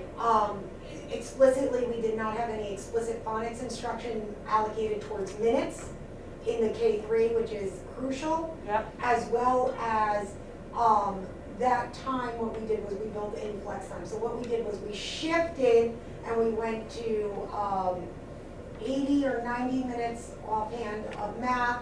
We went to 120 of ELA. We built in specific phonics for K1, 2, and 3. Within that 100? No, additional. So Oh, they have okay. a block, plus K1, 2, and 3 has a 30-minute phonics block per day. Okay. And then we reallocated how we split, and we're looking at how we do our science and our social studies. That was one of our curricular updates. Okay. But what we did was we just restructured our minutes, and we put what's called flex time into the schedule, so that what the teacher can see is this week or this day, if I'm very intensive on a fractions lesson, I can use my extra minutes towards math, but they're not just math minutes, and then I can shift and I can use it towards centers, or I can use it for enrichment. So that was the shift in the minutes. That's awesome. I think 150 minutes of ELA is rough to sit through for the kids, so. And they break it out to different, that's Yeah, 150 minutes. But it was still a big, if you struggle in ELA, It's a long time. So within the testing, standardized state testing, right? Mhm. Are students with IEPs are allowed to have modifications or no? Yes, so that's all driven through your, during your annual review within the IEPs. I don't know why I was under the impression, this just might be me, that they weren't allowed to have their modifications during the state standardized testing. No, so that, it's on a case-by-case basis, and it's Okay. data driven through the IEP and the PLAF and the goals and objectives. So what happens is, the teachers and the case managers take data throughout the year, Right. and then when you're doing your planning meeting, there's a whole section within the IEP Right. that is that. Yep, so So it based says on the needs, modifications in gen ed setting, special ed setting, and state the testing. biggest piece Got it. is any modification that they have on state testing, they have to utilize during the school year. They can't just have it for state testing. So I if it's see. extended time and all through the year they're not using extended time, then they're not allowed to have extended time on Okay. the state test. That makes Because sense. it Why makes would you sense only that- use it for state testing? It's Exactly. kind of cheating. But Totally that get it. all is part of the annual review process. One of the misconceptions could be last year when we loosely administered the practice Start Strong. It was done remotely, some of the people did it from home, so it wasn't as stringent in terms of how a standardized test would Of be. course, But right. this year, we did small group setting. Okay. We did all modifications as per the IEPs. Awesome. I think, oh, last question, sure. Sorry. Not like there's a line behind me anyway. How do you know if like, so a young child taking one of these tests, right? Do they answer their ethnicity and whether they have an IEP? No. No, So that the comes teachers from- are It's in taking real data time. on that? It's in No. real time. It's in the student information system, so what I do, what our Makes sense. principals do is they set up the testing groups, I export the data, myself and the technology director, we export the data out of real time, we import it to Pearson, so it gives all demographic Oh, data. great. And then when I'm doing my reporting, families will be getting reports, we have not, the individual student reports for them are not out, but there is a portal that I was just speaking with one of the principals about, that we're gonna put in the weekly letter, so you can log on and see soon what your child did on this Start Strong and where they are and Oh, where good. their deficiencies. Okay, that makes So that should be going out shortly in the Sense. weekly reports. Okay, thank you. Thank you for your time. Seeing no one else, we'll close out the public be heard portion of the meeting. We'll go around the room with new and old business, and then we'll circle one last time for general comments. Mr. Palouse, any new or old business? No, thank you. Karen Trout? One thing, Mr. Sprito, I don't know if you received it. There's a National Apprenticeship Week with the Workforce Development. We did get an email on that, Okay, yes. yeah, I shared it like on Facebook, but I don't know if it's something we should share with teachers or the district. It's this Thursday, November 18th from 1 to 2:30. It's a virtual career day workshop. Yeah, I shared it with the administrators. already. Okay. Sorry, I'm It's just okay, no, following it's up okay. with it. But it really is a great opportunity, especially for students who aren't planning on going to college, to check out some good career opportunities. Absolutely, thank you. Carl? To further piggyback off of my bringing the high school down to the middle school, my son is now in broadcasting at the high school, which I know I've mentioned to this crew before, and it is amazing. And they're doing amazing things, and I'm just thinking, not asking anybody to do anything extra, because I know that we have so much going on, but maybe they could make commercials or something that are shown at the lower level, like highlighting a class, a project, a sport, whatever it may be. Again, just PRing ourselves a little bit internally. I know, like, my son comes home and says something, and my middle school daughter's like, I didn't know we had that, and like, they just don't know. So if we could just pipe that in a little bit more, I don't think the middle school watches morning announcements, do they? But I know my daughter watches something every day in social studies. So maybe we could find a part of the day, even if it's lunch, and they put something, I don't know if there's even TVs in there, but just a way that we could, make a quick commercial. Oh, we're highlighting, my son got picked to hang out with some guide dogs at the high school. You know what I mean? Just like something cool. So it's killing two birds with one stone. The kids are practicing their broadcasting, but we're also showing the middle schoolers some awesome things that are going on at the high school. Some of the new clubs? Yeah, the new clubs, whatever. I just think that we have to do better at getting information, trickling it down, and middle school is the key. Anything else? That's it. No. Director, any new old business? Just to piggyback on Mrs. Goff's thoughts, something you could do is just make a simple slideshow of like what they're doing in the high school, then just loop it in like a Google slideshow, and Yeah. we have TVs in the middle school, so Yeah, it would kind of just be there. It wouldn't be like, put down your lunch and now's the time to watch it. It's just kind of there, like, message, multimedia message boards pretty much. right. That may be the, Like the hallway decorating contest, just pictures of that. yeah, that maybe the kids could make. Just one comment on the 75% of the test and quizzes. Having a senior in high school, I don't check the portal that much. But just listening to the conversation, if the 75% of test and quizzes, it really includes group projects, other group work, other types of work, then it might just be semantics, but maybe calling it test and quiz is not the best name for it if it includes like all of those things, so. I think it's called major assessments. That's how it was presented in the classes I was at for Will. Major and minor. Am I wrong, Dr. Miller? I know it's assessments and something, I don't know what the something is, whether it's homework, whether it's participation, whether it's other, but I know we umbrellaed it as assessments. Okay. I As the feel like income. quizzes, maybe I'm just totally. They can break it down within the grade book. So the Okay. category is assessments, and then the assignment can be quiz, can be test, can be project. So there's like layers you could do within the real-time grade book. Okay. All right, thank you. Thank you. Yes, under old business specifically, just curious, I don't know if some of you are aware of this or not, but since we did the modifications to the LED light fixtures and the boilers, I was just curious to know if we have been able to do a little bit of analysis on whether there has been benefits and savings through PSC&G on the billing side to the district. I'm sure that hasn't been done Aware yet. that there's been an analysis, but I can certainly. I'd just be curious to see if there has been savings ultimately as a result of those modifications to the district. That was it, sorry. Dr. Morales? Sorry, I'm gonna make this a long night. I have a couple of items for new business. So the first one, I'm gonna pass this out, if everyone can grab one. I did have the pleasure of attending my first New Jersey School Boards Conference. Over the course of 3 days, I was trying to balance attending some of the workshops along with working because I didn't take a day off. To be honest, I totally forgot about the conference, and then I remembered when I got the reminder email the same day of the conference. So I had a full day of 3 days of scheduled meetings, but I tried my best to attend them.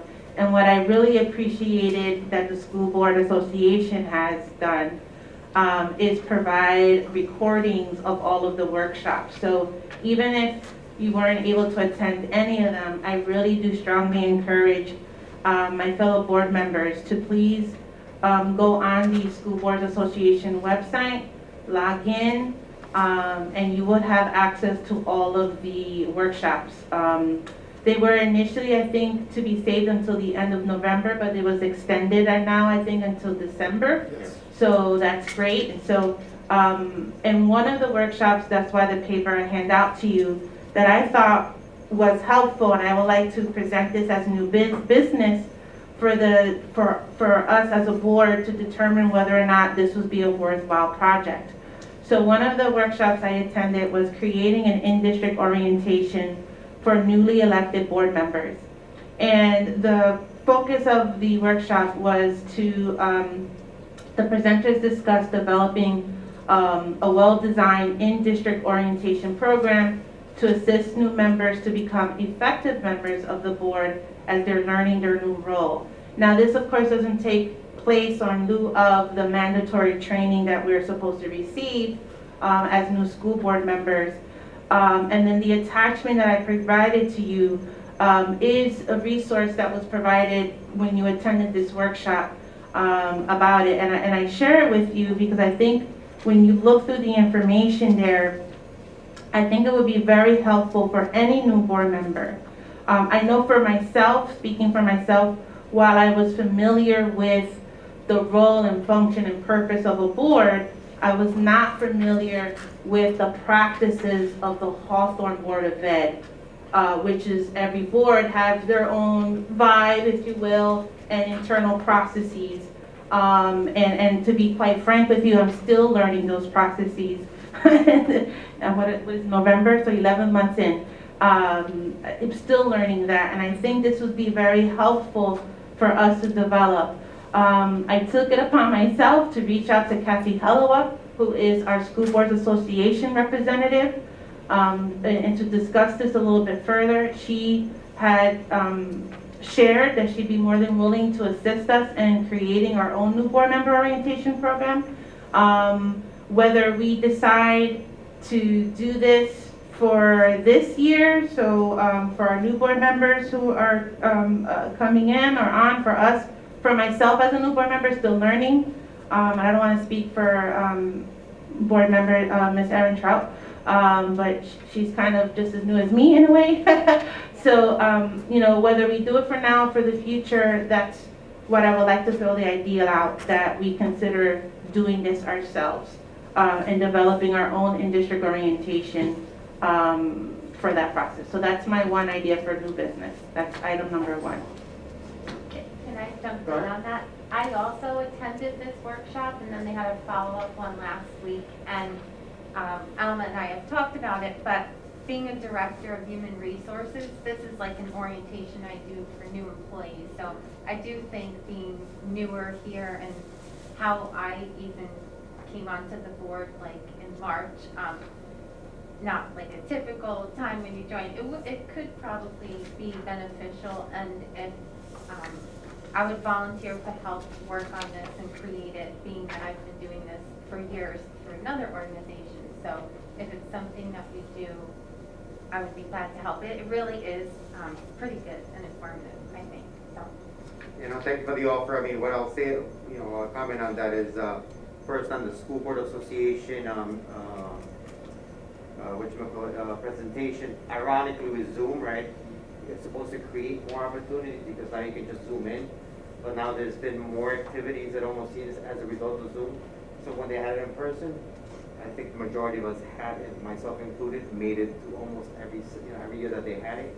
This year with Zoom, just didn't get out to it. And again, I think that's one of the ironies of it. It's supposed to be more, more accessible. Almost like a smartphone, or was busier because we have a smartphone. It really hasn't made us any smarter. So that's just because of COVID, right? I mean, so hopefully next year we'll go back to normal. As far as what you're proposing, that's a phenomenal idea. I think some of the challenges having been in the role this year and in the president role a couple of years ago is the consistency portion of it. There's a different we don't have a president for 10 years or 4 years. So the style and the preference of the president needs to, we need to set it up in such a way as to have consistency regardless of who's in the position. This year, because of COVID, and last year because of COVID, it obviously presented challenges they usually wouldn't have. But when I was previously in the role, we did have some sort of informal, it wasn't a formal laid out agenda type of presentation, but we did sit with the board members and Mr. Spirito, and so it kind of walked them through it and whatnot. At that point, COVID made it incredibly challenging to interview you. We didn't get to meet you until after the fact. So, and the learning curve is absolutely there. I mean, even I'm almost 9 years into the board, and if it wasn't because you're president and you get to sit on the different committees, the learning curve is absolutely there. It's not something that we dominate, right? There's so many facets to it. So, yeah, I concur, and if you want to volunteer and if you put something together, that sounds like a good idea. So I'm glad you mentioned about the change in BOE presidents. So that is actually a question I posed to Marianne Friedman, who was the presenter, about that, recognizing. So that part I did know enough to know that the board takes on also is led by the leader of the board, and how he or she chooses to facilitate the meetings and organize it. So I don't want to speak for Marianne Friedman, but the process that she says is that in the way you develop it is that for the consistency regardless of who is in that seat.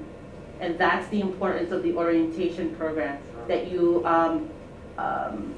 formalize specific measures that as a board we agree that we want to maintain, that when someone comes in as a Board of Ed president, good, bad, or indifferent, that these are processes that we as a board value and want to continue to uphold. And so that was a question I asked. So that is something that I think could be considered in certain things of how things are handled. But I think there's certain processes that I think when you have an opportunity, when you look through the packet, you'll see something as similar, just as simple as how do things get on an agenda, right? Like that wouldn't matter who's the board president. There's a process in place. And so as a new person, you wouldn't necessarily know what that process is, but just simple things like that. So it's just an idea that I hope the board considers that it finds is worthwhile.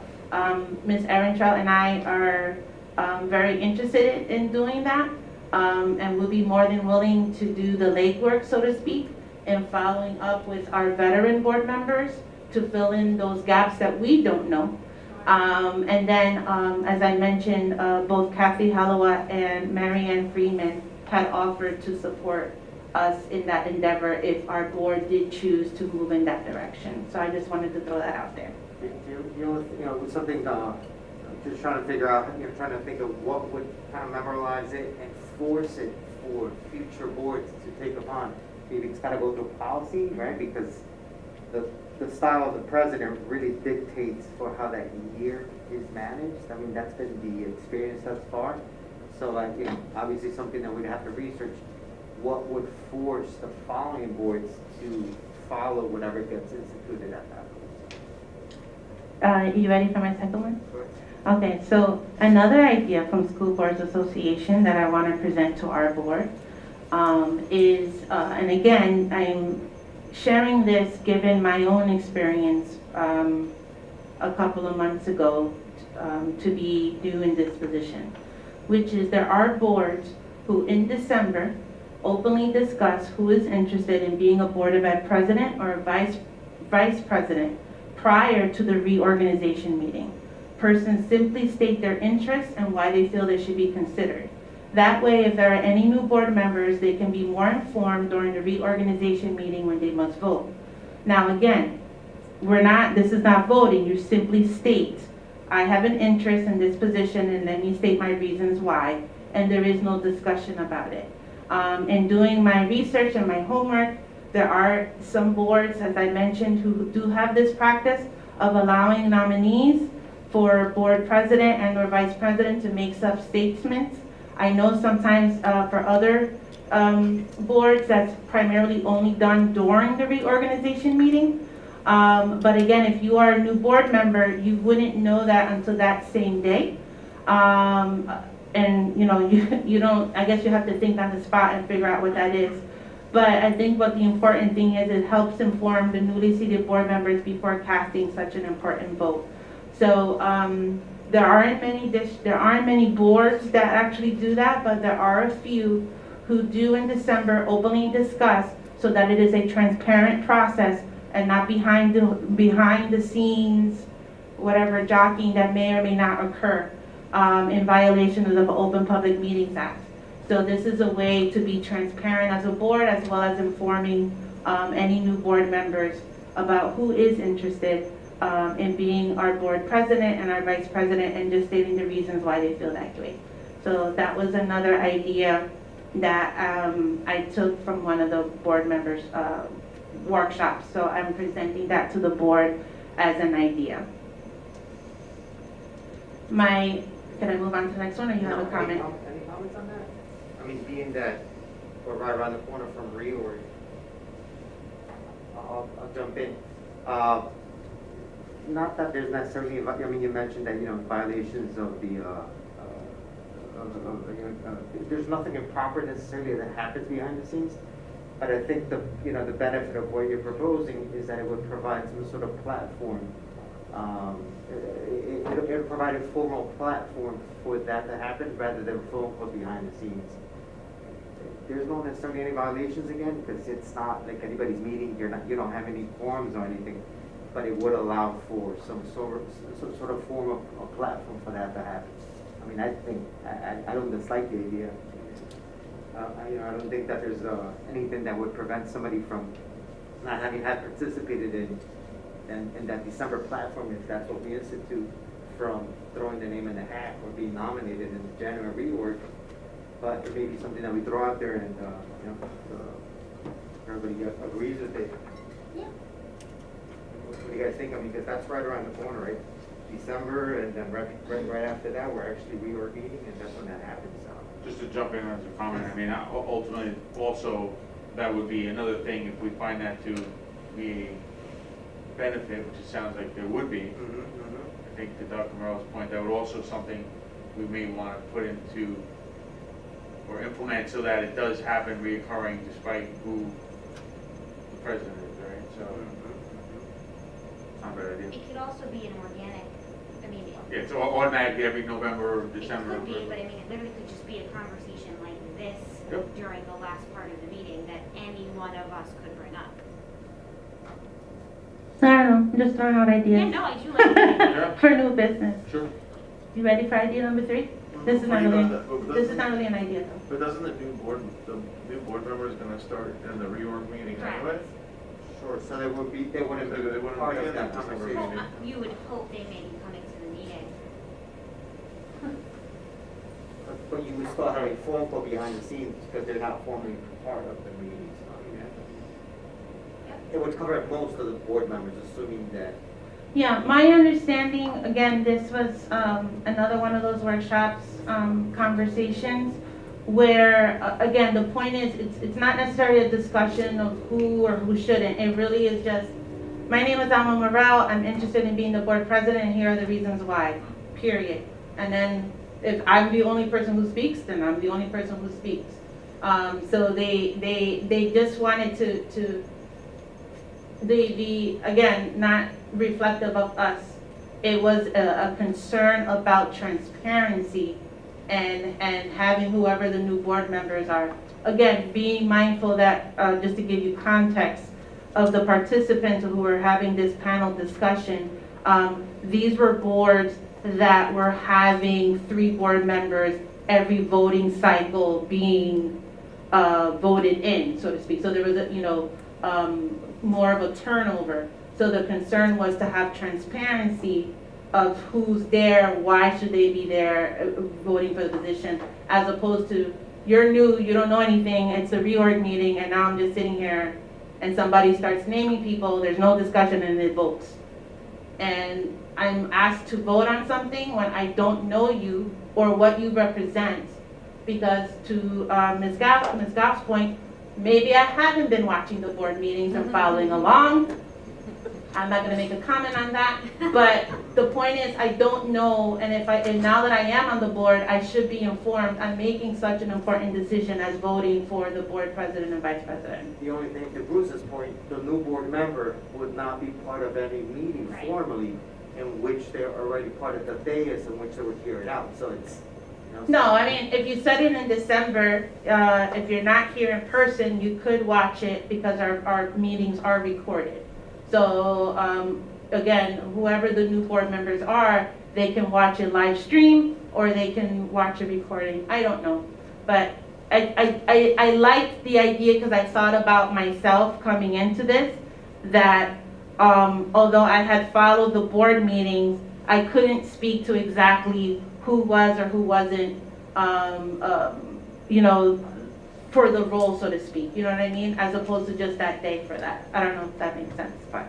And that probably will serve best to the city board members rather than the new ones, because the new ones are freedom to abstain. I mean, they don't, unless there's been a phone call or they've seen somebody, they really don't have that much more to go off at that point. Got it. But what I do like about that is the opportunity for for a formal platform for somebody who's interested to put it out there, rather than having to wait for the phone calls, the last couple of weeks of December.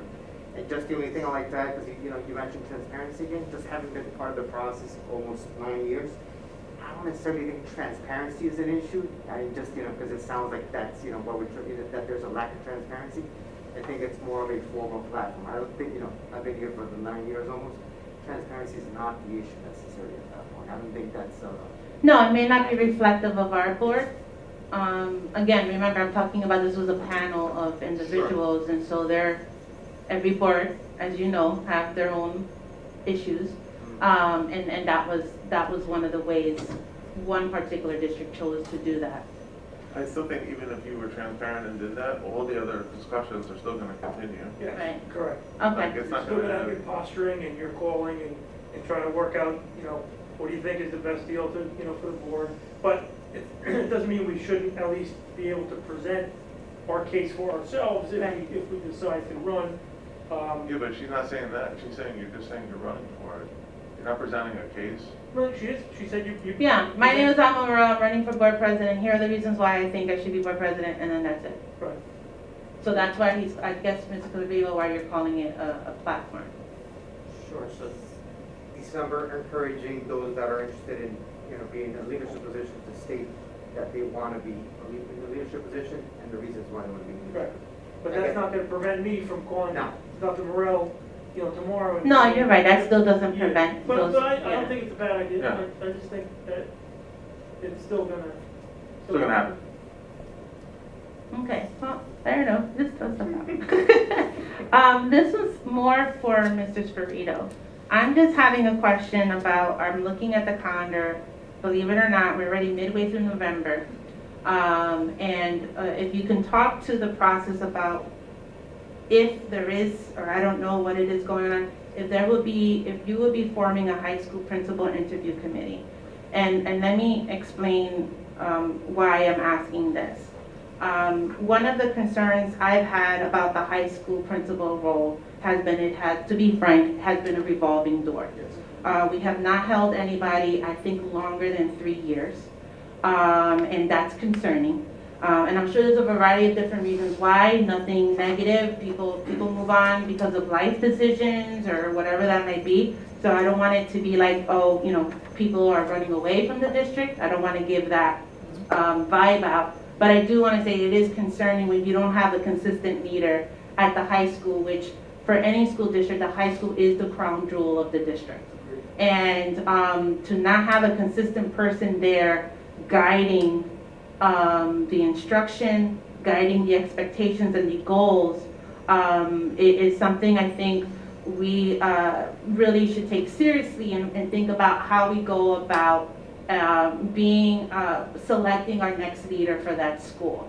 And so one of the things, again, I don't know, because I'm nerdy, I look up research in terms of what are best practices, and some of the things I have encountered is about establishing an effective hiring committee that understands the specific leadership needs of the school or district, recruiting principal candidates based on the criteria that best meet school and district goals. You will identify the strongest candidates and conduct an on-site performance assessment of finalists. It means bringing them in and actually having them walk around the high school, engaging with our community, sharing how they are, kind of similar to what we do for teachers. And I don't know if we do that as a district, but in some districts, teachers have to do demo lessons because we want to see them in action, even though it's kind of a quasi role, but still you get to see something different. Because I could be a very good interviewer, but a horrible teacher when I'm actually in the classroom. And I can only speak, that's anecdotal information from me in my experience, but I can have somebody look really great on paper, does a phenomenal job, and you get them in the classroom, that's a person night and day.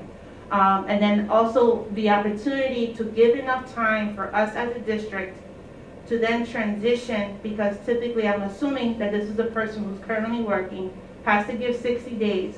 And I would think it would be beneficial for that person to have a smooth leadership transition with Mr. DeMeo and whoever that is person to really hit the ground running in July, assuming that's when they'll start, to work with that. And I think it's important that this committee, for you to consider, that it incorporates the student voice. Angela, Natal, and all her classmates have a lot to say on who that leader in that building should be.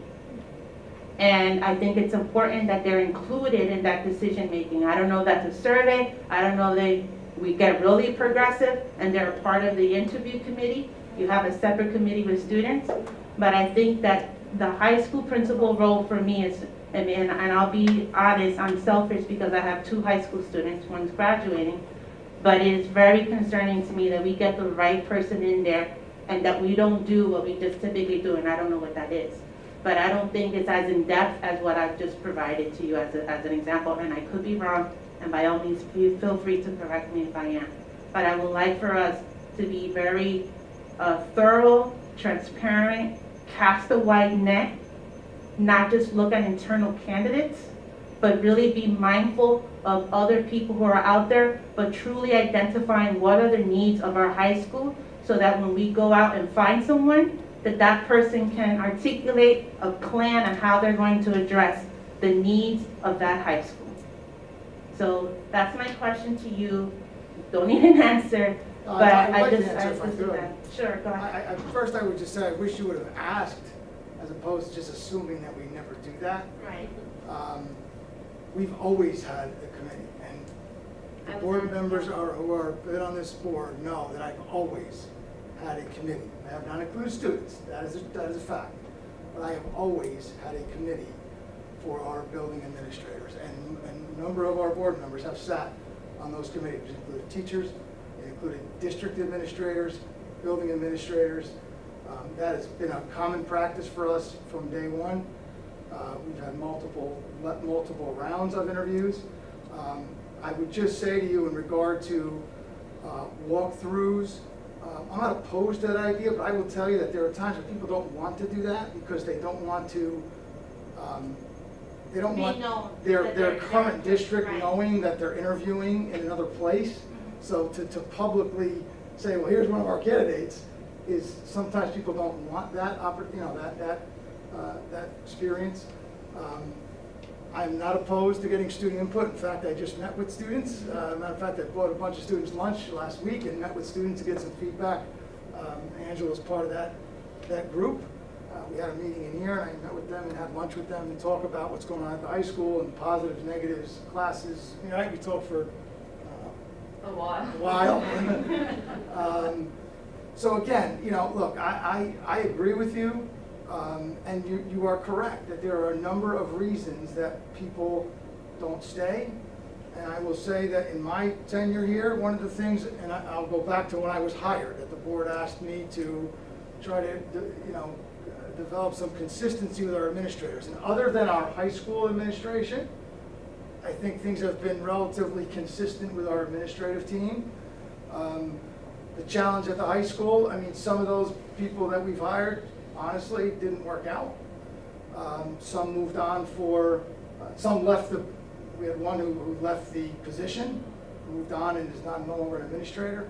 So people have left for different reasons. But I will say again, as I said to you earlier, nothing would make me happier than to have somebody in that position permanently for a long period of time. Because I agree with you that if you have constant turnover, you never get any positive momentum with things that are happening in that school. We need a strong, consistent leader in that building. But again, to your point, there are numerous challenges. When Pascack Valley is offering $170,000 to be the high school principal, and we're offering $120,000 or $130,000, that's a challenge. That's a significant challenge for us. So, and I'm not saying that's the only reason. That's just reality, though. I mean, it's just where we are. So, I had planned to have a committee.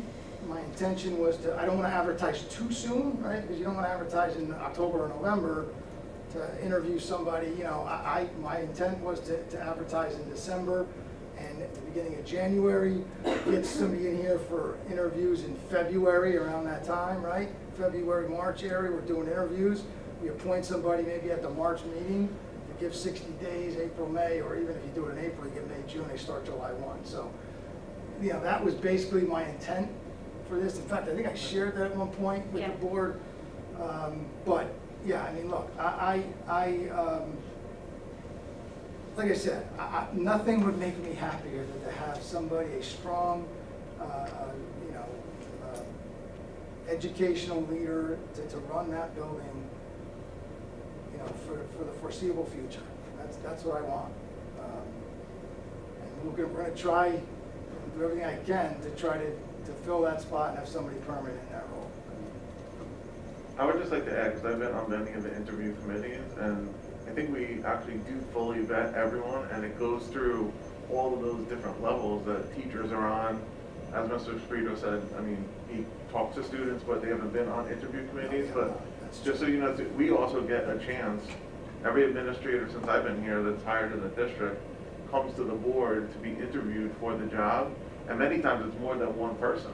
There's been 2 or 3 people, and then as a board, we also get to choose. And I just think, you know, I agree with you, someone could be a great interview, someone could say they do all these things, and it's just tough to, you know. I know since I've been here, and other people might concur, every single person we picked was the best fit for that particular job.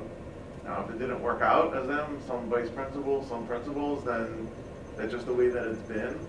But I don't know. I think the things you're suggesting, we already have done and do and will continue to do. Just from my own perspective of being on, you know, some of those interview committees and being on the board when we've been brought 2 people for a principal job and say, they're both equal. You interview them and pick the person that you think is best. And I think it's just a tricky proposition to, you pick the best person at the time and then keep your fingers crossed in a good way. That I don't think there isn't a crystal ball to figure out who's the person that's going to stay. You can just hire the best person at the time. I will piggyback and say that because we're on CNI, we typically are several of the people that are picked from the board. And that the process has become increasingly more rigorous since we first got here 10 years ago. And I was on the most recent search committee 4 years ago, and it was not entirely fruitless because it brought us Dr. Tribona. So, I mean, it really, we had a number of great candidates, and you know, I'm extremely happy that things went the way that they did. But yeah, we have increased the rigor since I've been here tenfold in how they do it, the levels of who meets with the person, and the teachers that have input, teachers from other buildings. It wasn't even high school teachers alone in the last one. We all want that. I mean, more so, I mean, now I too selfishly have a high schooler, but even when he was in pre-K and I was on the board, that was the crown jewel. So that is definitely a unified mission and that is one thing I said when I was rerunning. I need to see that through. Dr. Morrell, weren't you on the board when we were interviewing?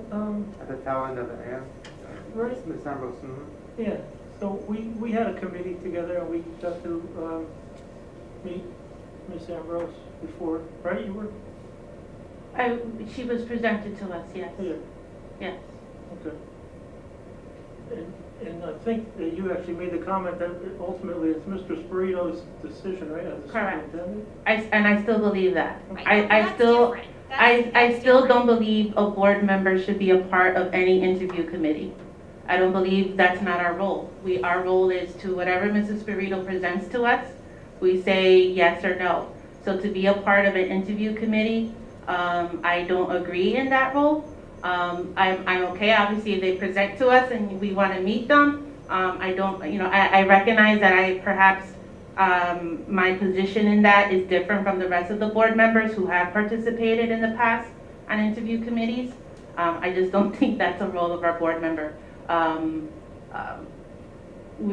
That's something that's an administrative process, and we just simply affirm or reject Mrs. Spirito's recommendation. We should not be a part of the actual interviewing the candidate. But yes, I have been present, Mr. Palouse. And I think that's something we need to look into, because I mean, you may feel that that's, you know, but that doesn't necessarily mean that it's, you know, that a board member is not allowed to be part of that committee. As a parent, yes. Some of us on here are parents. We could also be on there as a community member. Sure, yeah. I mean, But not as a formal role as a board member present on the committee. and I guess, I mean, kind of almost semantics. What hat are you wearing at that point when you're sitting part of, you know, when you're part of that committee? I think it's how you're presented at the interview committee. So if you're at the interview committee and you're presented, you know, when they go around the room and say, oh, this is Alma Morrell, Board of Ed member, you're identifying me as a Board of Ed member. as part of an interview committee. Doesn't matter which one gets set first, you're a parent and a board member.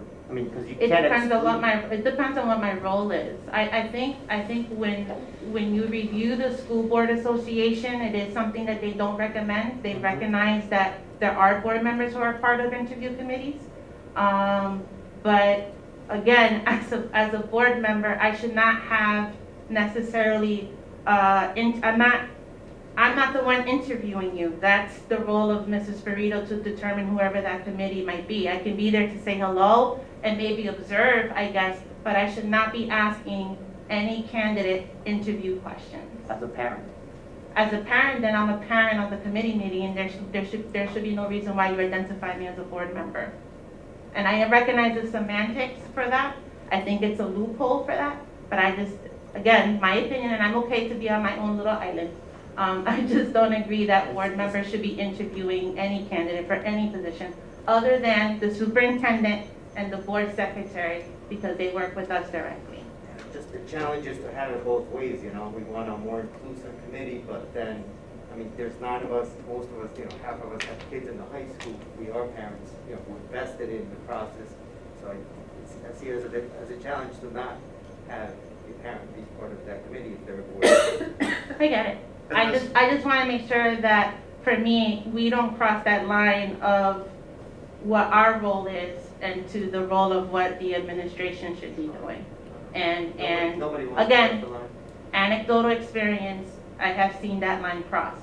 Not for the Hawthorne Board of Ed members, for the public, but I have seen that line crossed. It's a slippery slope when you have board members present in interview committees where they're now having a direct say in the process of that. But that's all I have for new business today. Sorry, I told you I was gonna make this meeting long.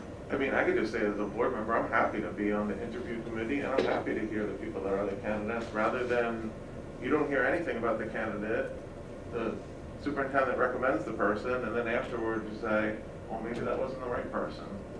Like, I'm happy to be part of the process of it. And as a few of us have been, you know, participated, you know, at one time or another, we really didn't have the say. It was more or less out of respect for the board that I felt that we were there.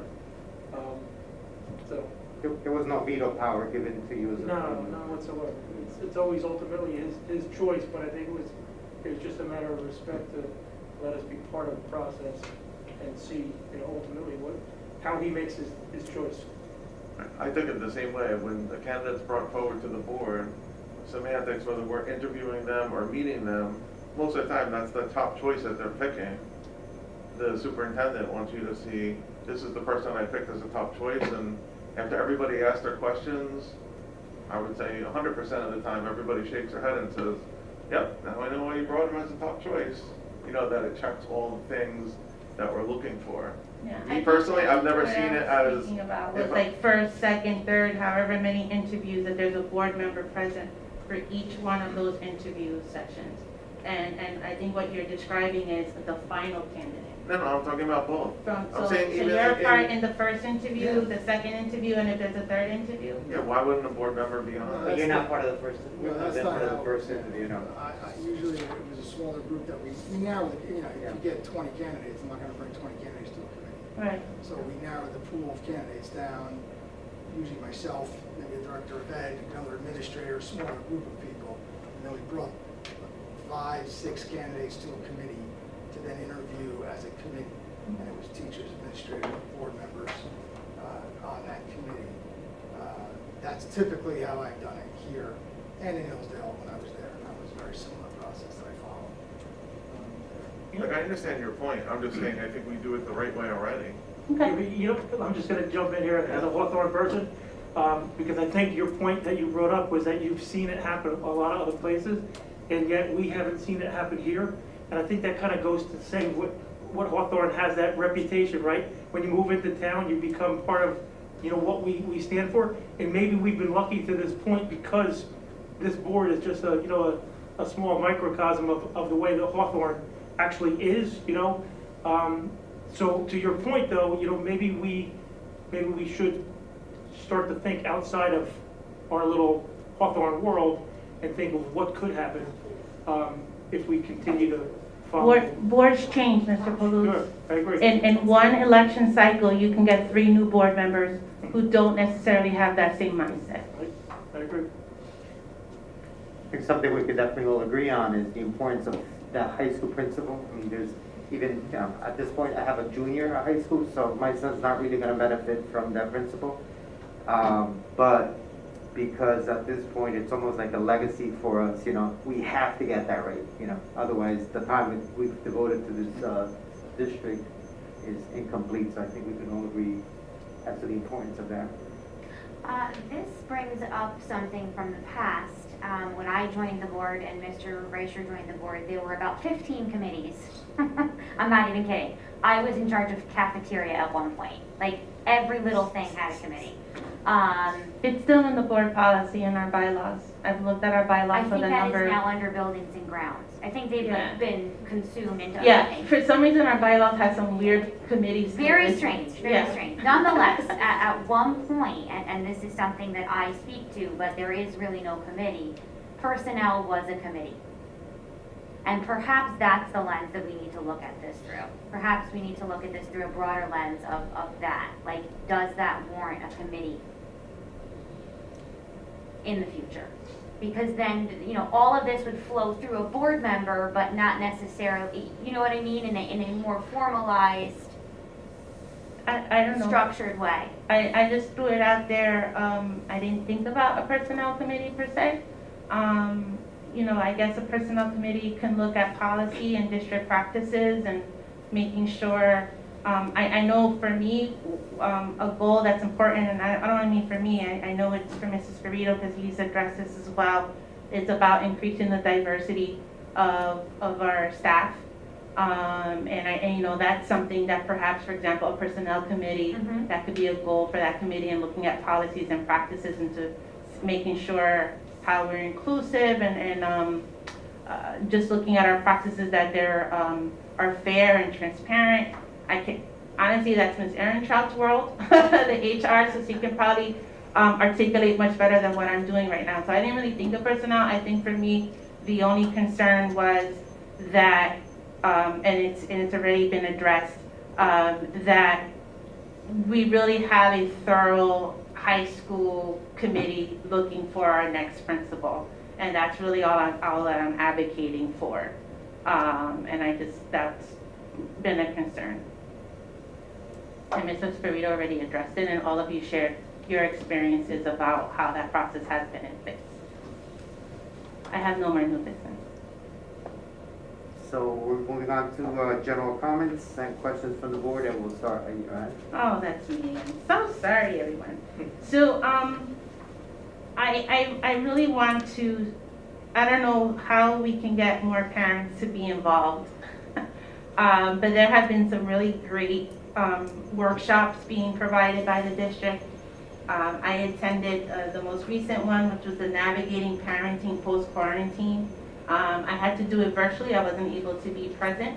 But I just think there's so many workshops, and I honestly don't know how we go about increasing involvement, because we give a lot of workshops that really range from college planning to social, emotional, and mental health.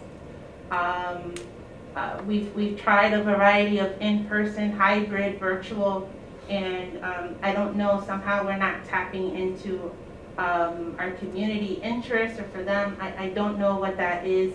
If I figured out what I was, I'm sure I could make a lot of money going district to district selling that, how to engage parents. Because again, it's sad in a way for that. And the flip side, I know that we're involved because I attended, my daughter plays soccer and the entire community comes out.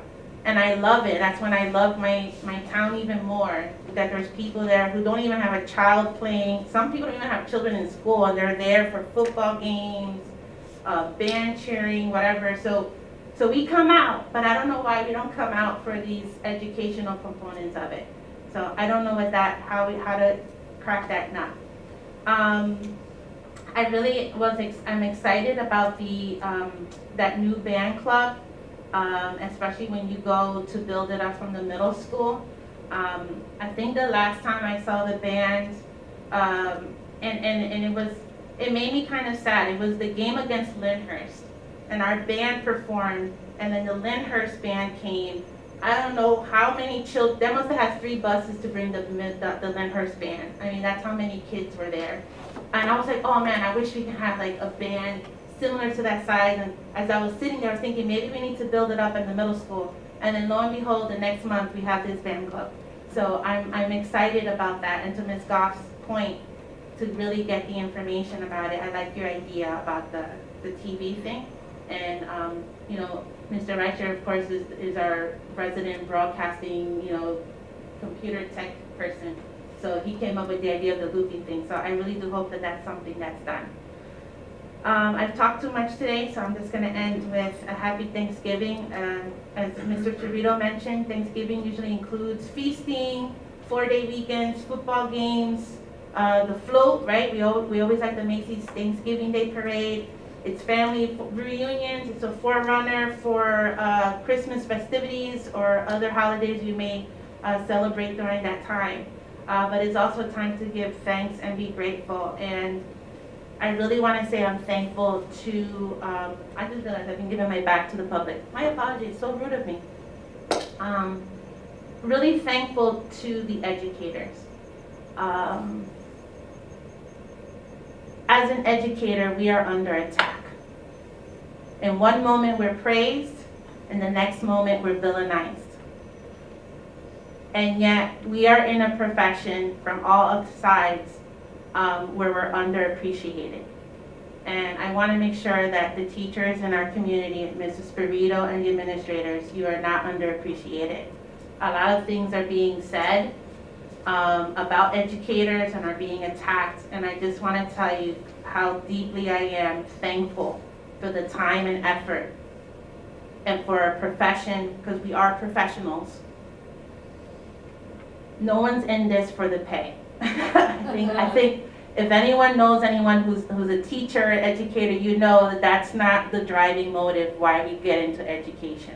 And so I just want to really take a truly heartfelt thank you to the teachers for all that you do, despite all the noise that's going on. And I'm thankful to our superintendent, Mrs. Spirito, for guiding our district as well. Thank you. Yes, just a couple comments. One, I thoroughly enjoyed a lot of the workshops, as well as Dr. Morello mentioned earlier. Very informative, and I'm super excited about the fact that they did offer it through December, because there were a few that I did not get to attend, but again, very informative. Also, again, want to piggyback on some others on congratulating all the athletes with fall sports. It was great to see the community come together, both in conversation and on social media. It was just, for me, that was one thing over the past couple of weeks and months that I definitely saw, and made me just feel good about our community, right? It definitely, I think, brought us all together, and I loved seeing all the comments from the town and how we all tried to support our athletes. So I thank them all, and in closing, happy Thanksgiving to all. Definitely a time to reflect and be grateful for an unbelievable district that we have here with all of our teachers and administrators and staff, as well as my fellow board members. So thank you. Mr. Reicher? Just want to add good luck to all the seniors who are waiting to hear from colleges. I know many of us have heard from several of them. And just to talk about a special educator who I know, who unfortunately passed away yesterday. When I was in Lincoln School in Wyckoff, there was one event that was the biggest event in any of the schools that were there. It was actually called the Scooter Ball, where kids went on scooters and played football. And I actually had Coach Gibbs' sons as my students. He would come with his whole football team to this event before, I think it was before February break. This was the biggest event the whole year in the school, and all the comments that you're reading today about him and his football players, those kids would come and they were heroes, like to these elementary kids that would see older brothers or sisters. And I was lucky enough when I was in that school, I think I had Chris Hogan in second, third, and fourth grade, fifth grade, like through all of the elementary as like a little kid. But, you know, quite a guy and 59 years old, obviously, you know. Everybody enjoy every day, because this poor guy, unfortunately, you know, had a medical problem. They took him to the hospital to fix it, and he didn't survive. So that's my only comment, just to enjoy every day. As everyone else is saying, have a great Thanksgiving. Thank you. Ms. Scott? I would like to turn my mic on.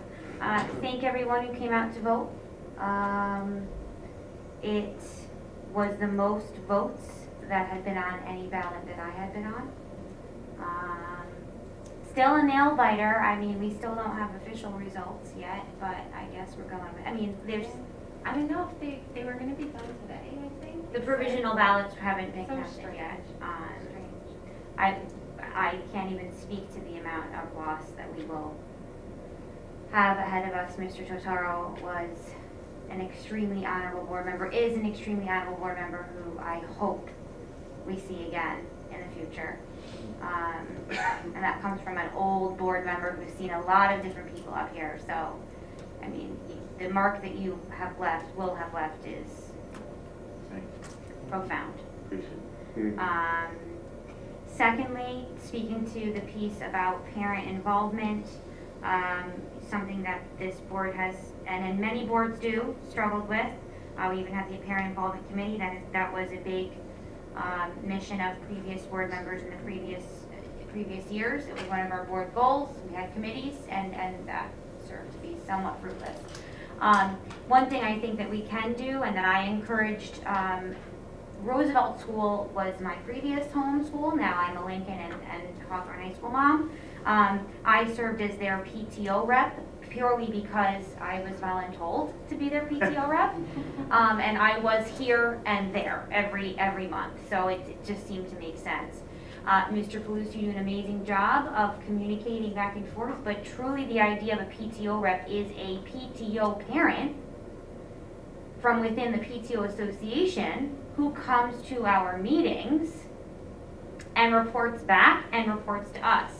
So, I mean, I think at the very least, if we could try to get that going, I don't know how. I know Mr. Sprito meets with the PTO. You used to meet with the PTO president. Before the pandemic, we did, yes. I just feel like that's a piece that's missing. I mean, you know, not that I ever did it consciously, but when I would report out, you know, you're controlling the narrative in what I'm saying. I was just giving them information I thought was pertinent to them, but maybe someone else who wasn't me would have taken away something else. So I do think it's very important that we try to resurrect that. We used to have several PTO parents. Mr. Sprito's sister was one of our most loyal. But they came here every month, and sometimes they would get up and say things that were going on there, but that they would then go back and report back to their parent bodies. And I think that's a really important piece. That if we need, I don't know how to communicate it. I've done it for Roosevelt because they wanted Mr. Totaro to be the rep, and I was like, we're going off the rails here. He's not even a member of your parent body. So I did communicate that it should be a parent member, not a board member. I was both, so I did it for a very long time. But in any event, I'm hopeful maybe some of them are watching. You know, we never know who's out there. I do want to stick up for Washington School because their meetings happen to be the same night as ours, I believe. And it's difficult for me. I don't go to their meetings. It's just too many. You can't, but that shouldn't be the responsibility of a board member. You're already serving the role. It is more of a parent role that they communicate to you, and then that they take information back to their fellow parents. So, like, a citizen that watches the board meeting or comes and goes back and reports to a school. Correct. So you would want one for each school. That's how it was in the past. If possible. Correct. Okay. So, Like Sally I Riley. think that's a great idea. Sally Riley did it for years. Sally Riley did it before I did it. That was who, She Sally was- Riley was my board She of was ed at rep, every and Board of Ed meeting. forever and ever and ever. And she probably is watching right now. Hi, Sally, I'm sure you're out there.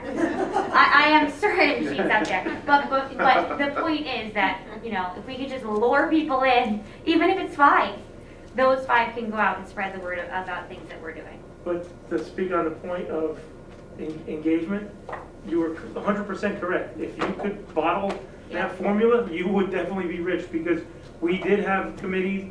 A couple good things came out of the committee because we sent out, you know, a parent questionnaire, and some good things did come out of that. But the involvement, it's difficult. People, you know, I can't speak for other people.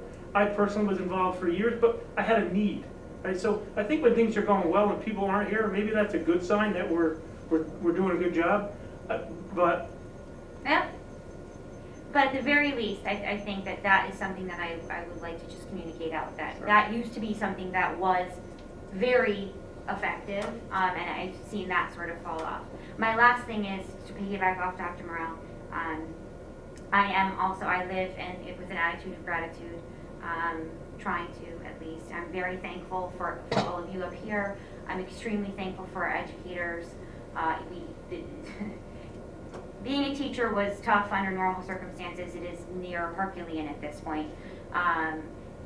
Hawthorne has created, Mr. Sprito, under your guidance, a place where both of my children feel safe and supported, and they go every single day with smiles on their faces.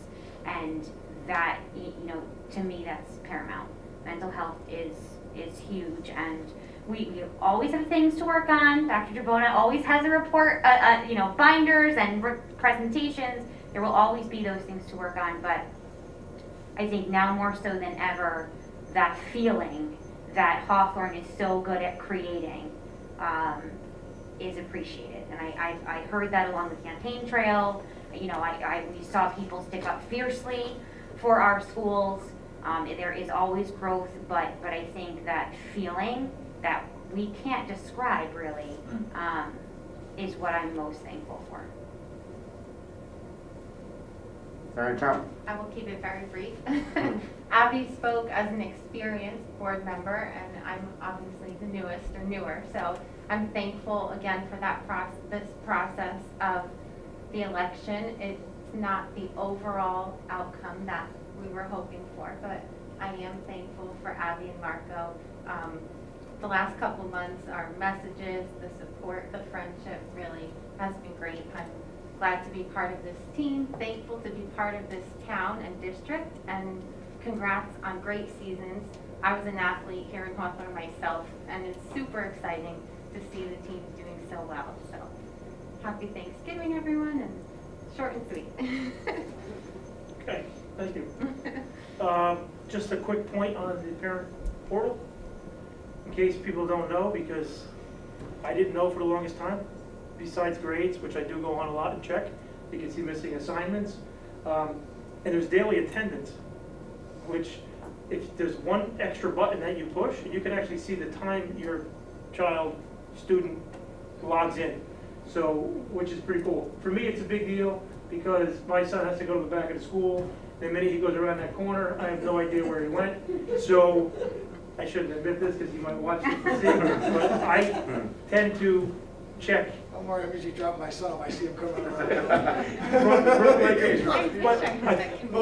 But I think it's something that, you know, for parents that don't have the liberty of living where I do and watching my kids go to school, you could just watch that they check in, and you can see the time that they got into the school, and you know that, you know, once they're in there, you feel much safer. So that's just a point I wanted to make about that. I do want to also wish everybody a happy Thanksgiving. There's so many things that, you know, we are thankful for, but I'm going to now jump to thank Marco again for your service. I hope that, you know, you consider coming back again, because we definitely will miss you know, everything you bring to the table here. And then I'm going to jump holidays and go to Christmas, because the Santa Parade is December 3rd, and we will not meet again until December 14th. So just mark your calendar, December 3rd, 6 p.m., and the tree lighting ceremony will be at 7 p.m. And as of right now, I don't think I'm going to be here for the December 14th meeting. So I want to wish everybody happy Hanukkah, Merry Christmas, happy holidays. and I won't see you guys in official capacity until next year. So, that's all I Are you have to say. gonna be somewhere on an island? What's that? Are you gonna be on an island? Um, A tropical island? I'm always on an island, Mom, just like you say. How you doing? Small little island, but no, I won't. I will be in Hawthorne, but I just thought you were going away. I was gonna say, no, have you'll fun. see. You guys will see me around town, but you won't see me in this capacity. And Marco, I will miss your December meeting. So. Awesome. Just in the spirit of the season, on behalf of the board, obviously want to thank our administrators, our staff for muscling through these last year and a half. I think it goes without saying that we're just not just surviving, but they're doing their best to move the ball forward when other places are just trying to stay afloat. So thank you, including Mr. Spirito, who heads that team. We're grateful to have Cheryl here with us, join the team. We're glad that you're part of us. Also want to extend the same gratitude to my fellow board members. Well, most of us are not educators, or half of us are not educators. This is something that we do in addition to, whatever it is that we do for a living. And part of that is also campaigning. This was not an easy bout to be part of. Thank you to Ms. Goff, Sergeant Trout, Mr. Tatara for putting themselves out there. The other two candidates also that put themselves out there. It's never an easy thing to do. Thank you for sitting board members for touting all the good things that the district is doing. Thank you for putting the good word out there and making us proud. I want to congratulate everyone that won, including Mr. Jay Shortway and Marco, just echoing everybody's sentiments. We hope that this is just a short reprieve and, you're with us sooner than later. On that note, happy Thanksgiving to everybody. We do have a private session, so the result, the Hawthorne Board of Education convenes an executive session to discuss accept matters pertaining to HIV. Motion to go into private? Motion. Second. Discussion? Roll call. Ms. Eritrea? Yeah. Mrs. Scott? Yes. Dr. Morrell? Yes, sorry. Mr. Toulouse? Yes. Mr. Asher? Yes. Mr. Chisaro? Yes. Mr. Pavino? Yes.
Oh, Garza. Mr. Kirsten. I don't want to say September, October. Listen, no one's calling Okay, me. it's September, October. I'll do a good job of that. Free You count. gotta tease yourself. You're a wise guy. I learned at a young age, when you want friends, don't make fun of yourself. Cheryl, did Mr. Frito said to mention it to you, what was it, the PD, did we hear back? One second, are you? Tim, are you recording? Okay. All right, So then let's wait till- finish this up. Okay, yeah. Motion to exit from private, Motion. Second, discussion, roll call. Ms. Erentraut? Yes. Mrs. Goff? yes. Dr. Morel? Yes. Mr. Kalous? Yes. Mr. Rayshaw? Yes. Mr. Tara? Yes. Mr. Clavino? Yes. And motion to adjourn. Motion, Second. Discussion, roll call. Ms. Erentraut? Yes. Mrs. Goff? yes. Dr. Morel? Yes. Mr. Kalous? Yes. Mr. Rayshaw? Yes. Mr. Tara? Yes. Mr. Clavino? Yes. Thank you. Good night, guys. Good night, happy Thanksgiving.